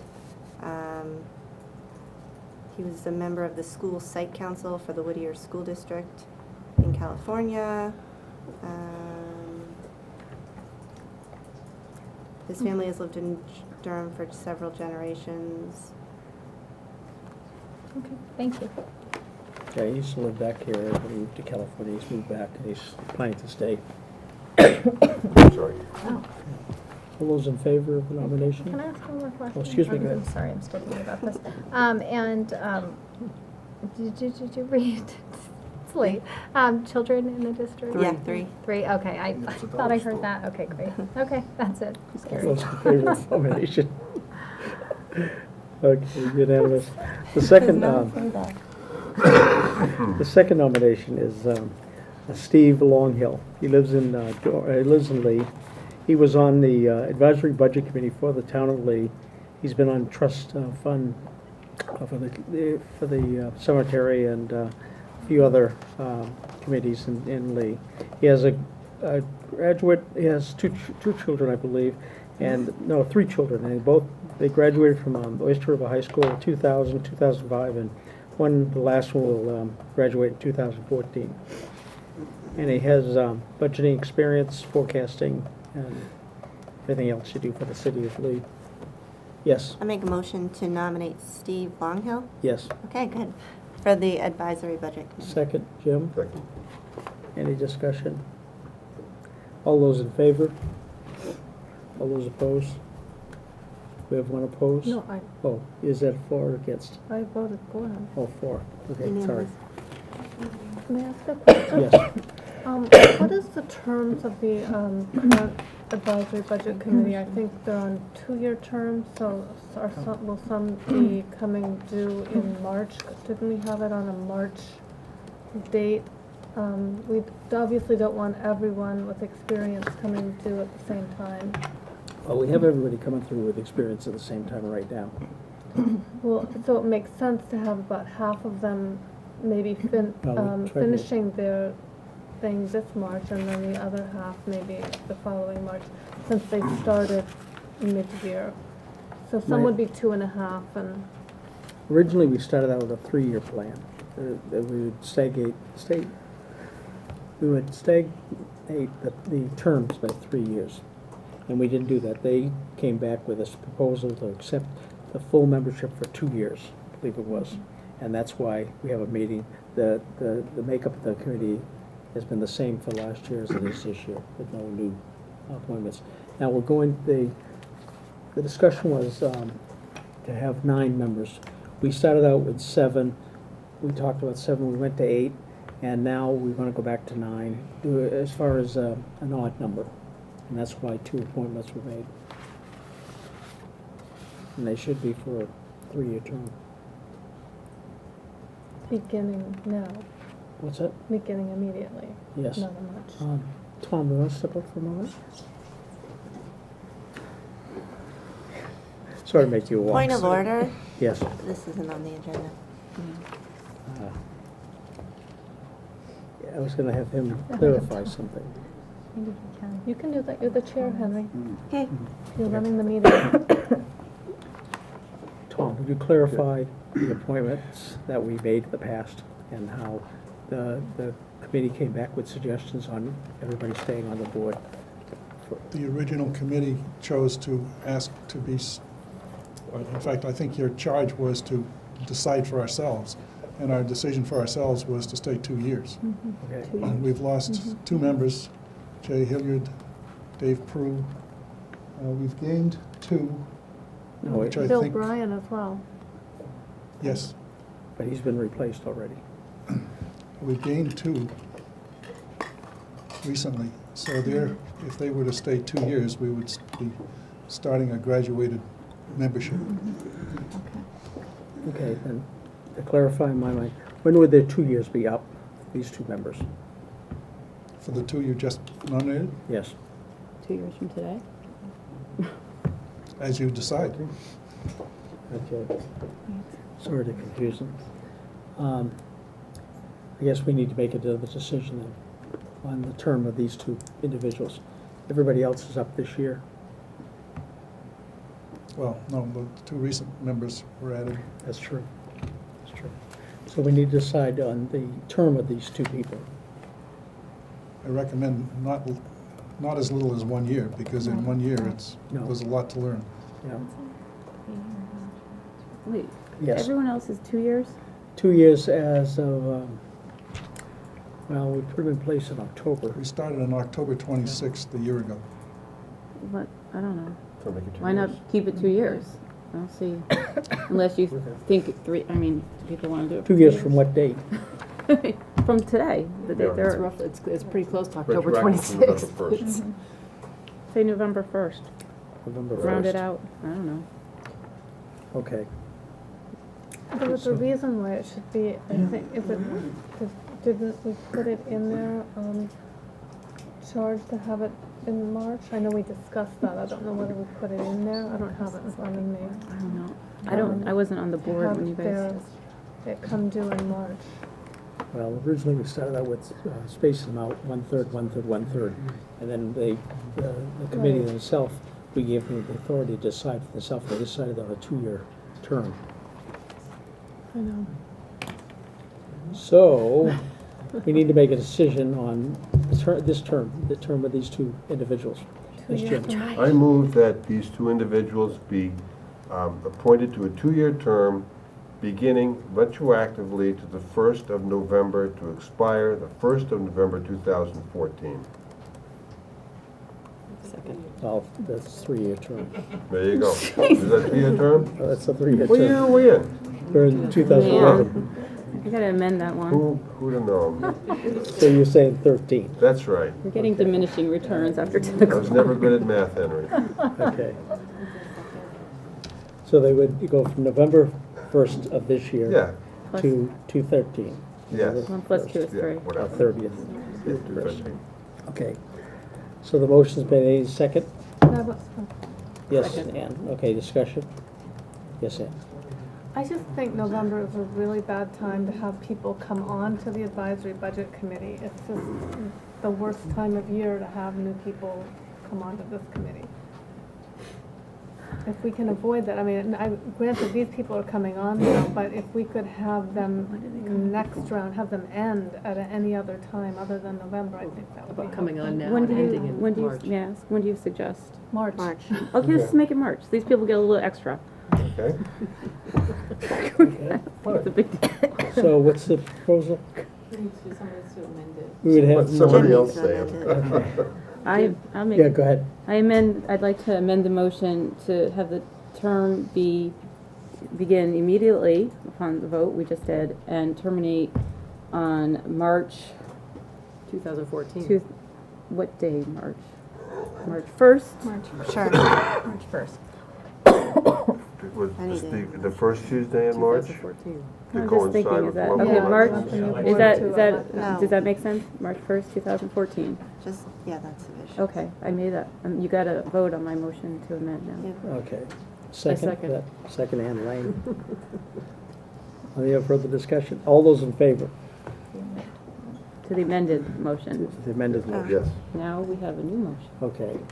Now it's, for the motion that's been amended, all those in favor? All those Krista. opposed? Krista opposes. Okay, Is Krista opposed? moving on. She opposed.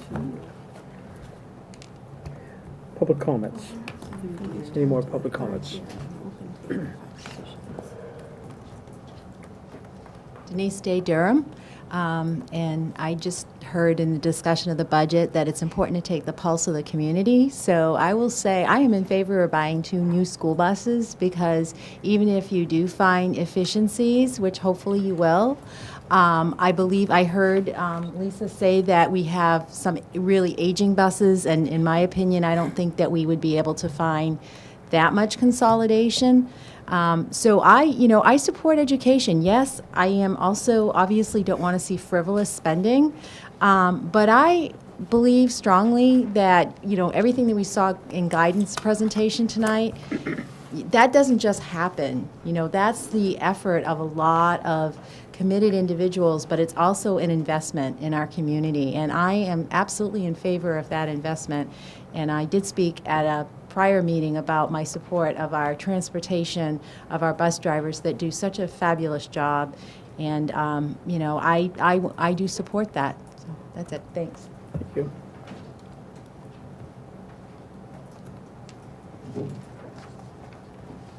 Sarah Farwell Lee.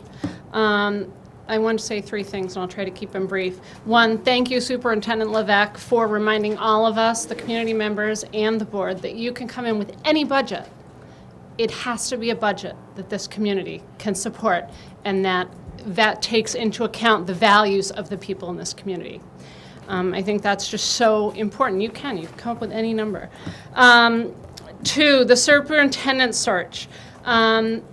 When thinking about the screening committee, and maybe it's too late for this, I don't know, I think it's really important to have people on that screening committee with relevant knowledge. You guys show it with your ABC committee. You ask people to have relevant knowledge to budgets. I know my husband is on the zoning board. He is on the zoning board because he is an engineer, and I want people with relevant knowledge making these decisions for me. With that in mind, I think you need to keep in mind how many professional, trained educators. I don't necessarily mean working in the district, but I mean professional educators you have on that screening committee. It is not about having teachers hire their boss.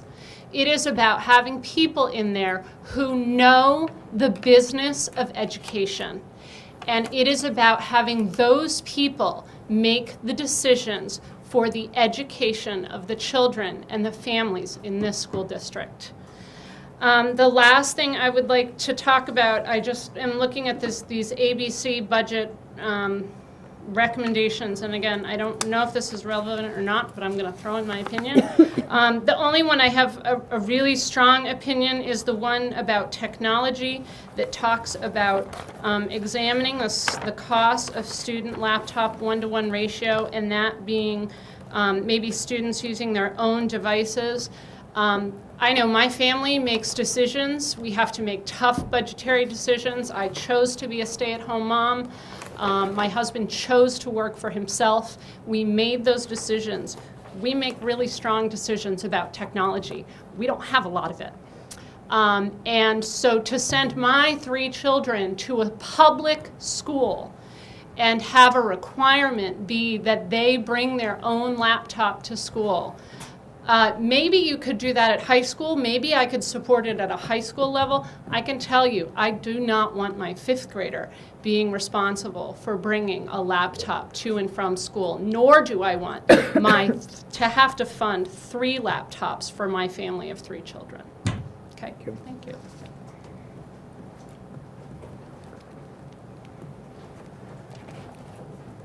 David Taylor, Durham.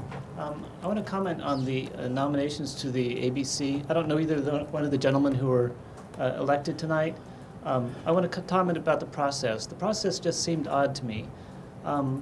Transparency. Never have I seen an advisory committee nomination come from the chair. It's always been a decision of the board. I don't know where that authority came from.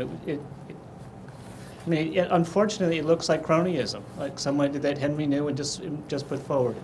It really cuts to the credibility of it. And I think you need to have a discussion as a board when you make board decisions. Thank you.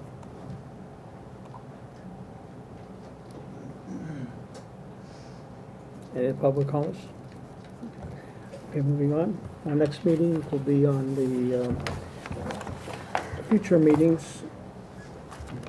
Actually, agenda set, planning. Will there be any agenda items that you'd like to see on the next couple of meetings? Yes. I'm just going to remind you, the Sustainability Committee would like to come back at the meeting on the 16th to finish their presentation. Okay.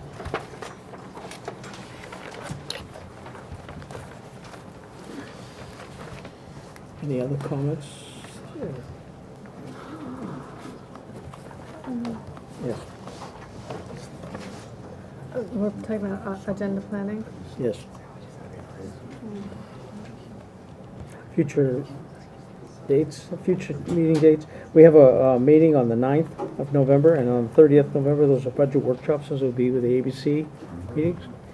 We have a focus group on the 8th, the 10th, and the 14th, and the different groups are on the website. And then we have a regular meeting on the 16th, and on December 7th, we have a regular meeting. Yes, We're doing agenda planning, right? yes, Okay, we good. can. I to that. need a spot on the, 16th, or is it? yeah, I next believe you're regular on. meeting I believe you're for on. the strategic planning community engagement evening report. I believe, is that indicated there? On the next regular meeting, which is 16th. Yep, Yep. sure, the 16th, Uh, which isn't on this list. Oh, yes, it is, 16th, regular meeting, got it. So sit on the 16th, I need a Yes. spot, like 5 minutes, 10 minutes, it won't take long. You'll have a report ahead of time, so. Okay. Okay. That's it. We're adjourned. Oh, wait, motion? You need to make a motion. Oh, I need a motion, make yeah, a why motion to not? adjourn. All those in favor? Aye, now we're adjourned.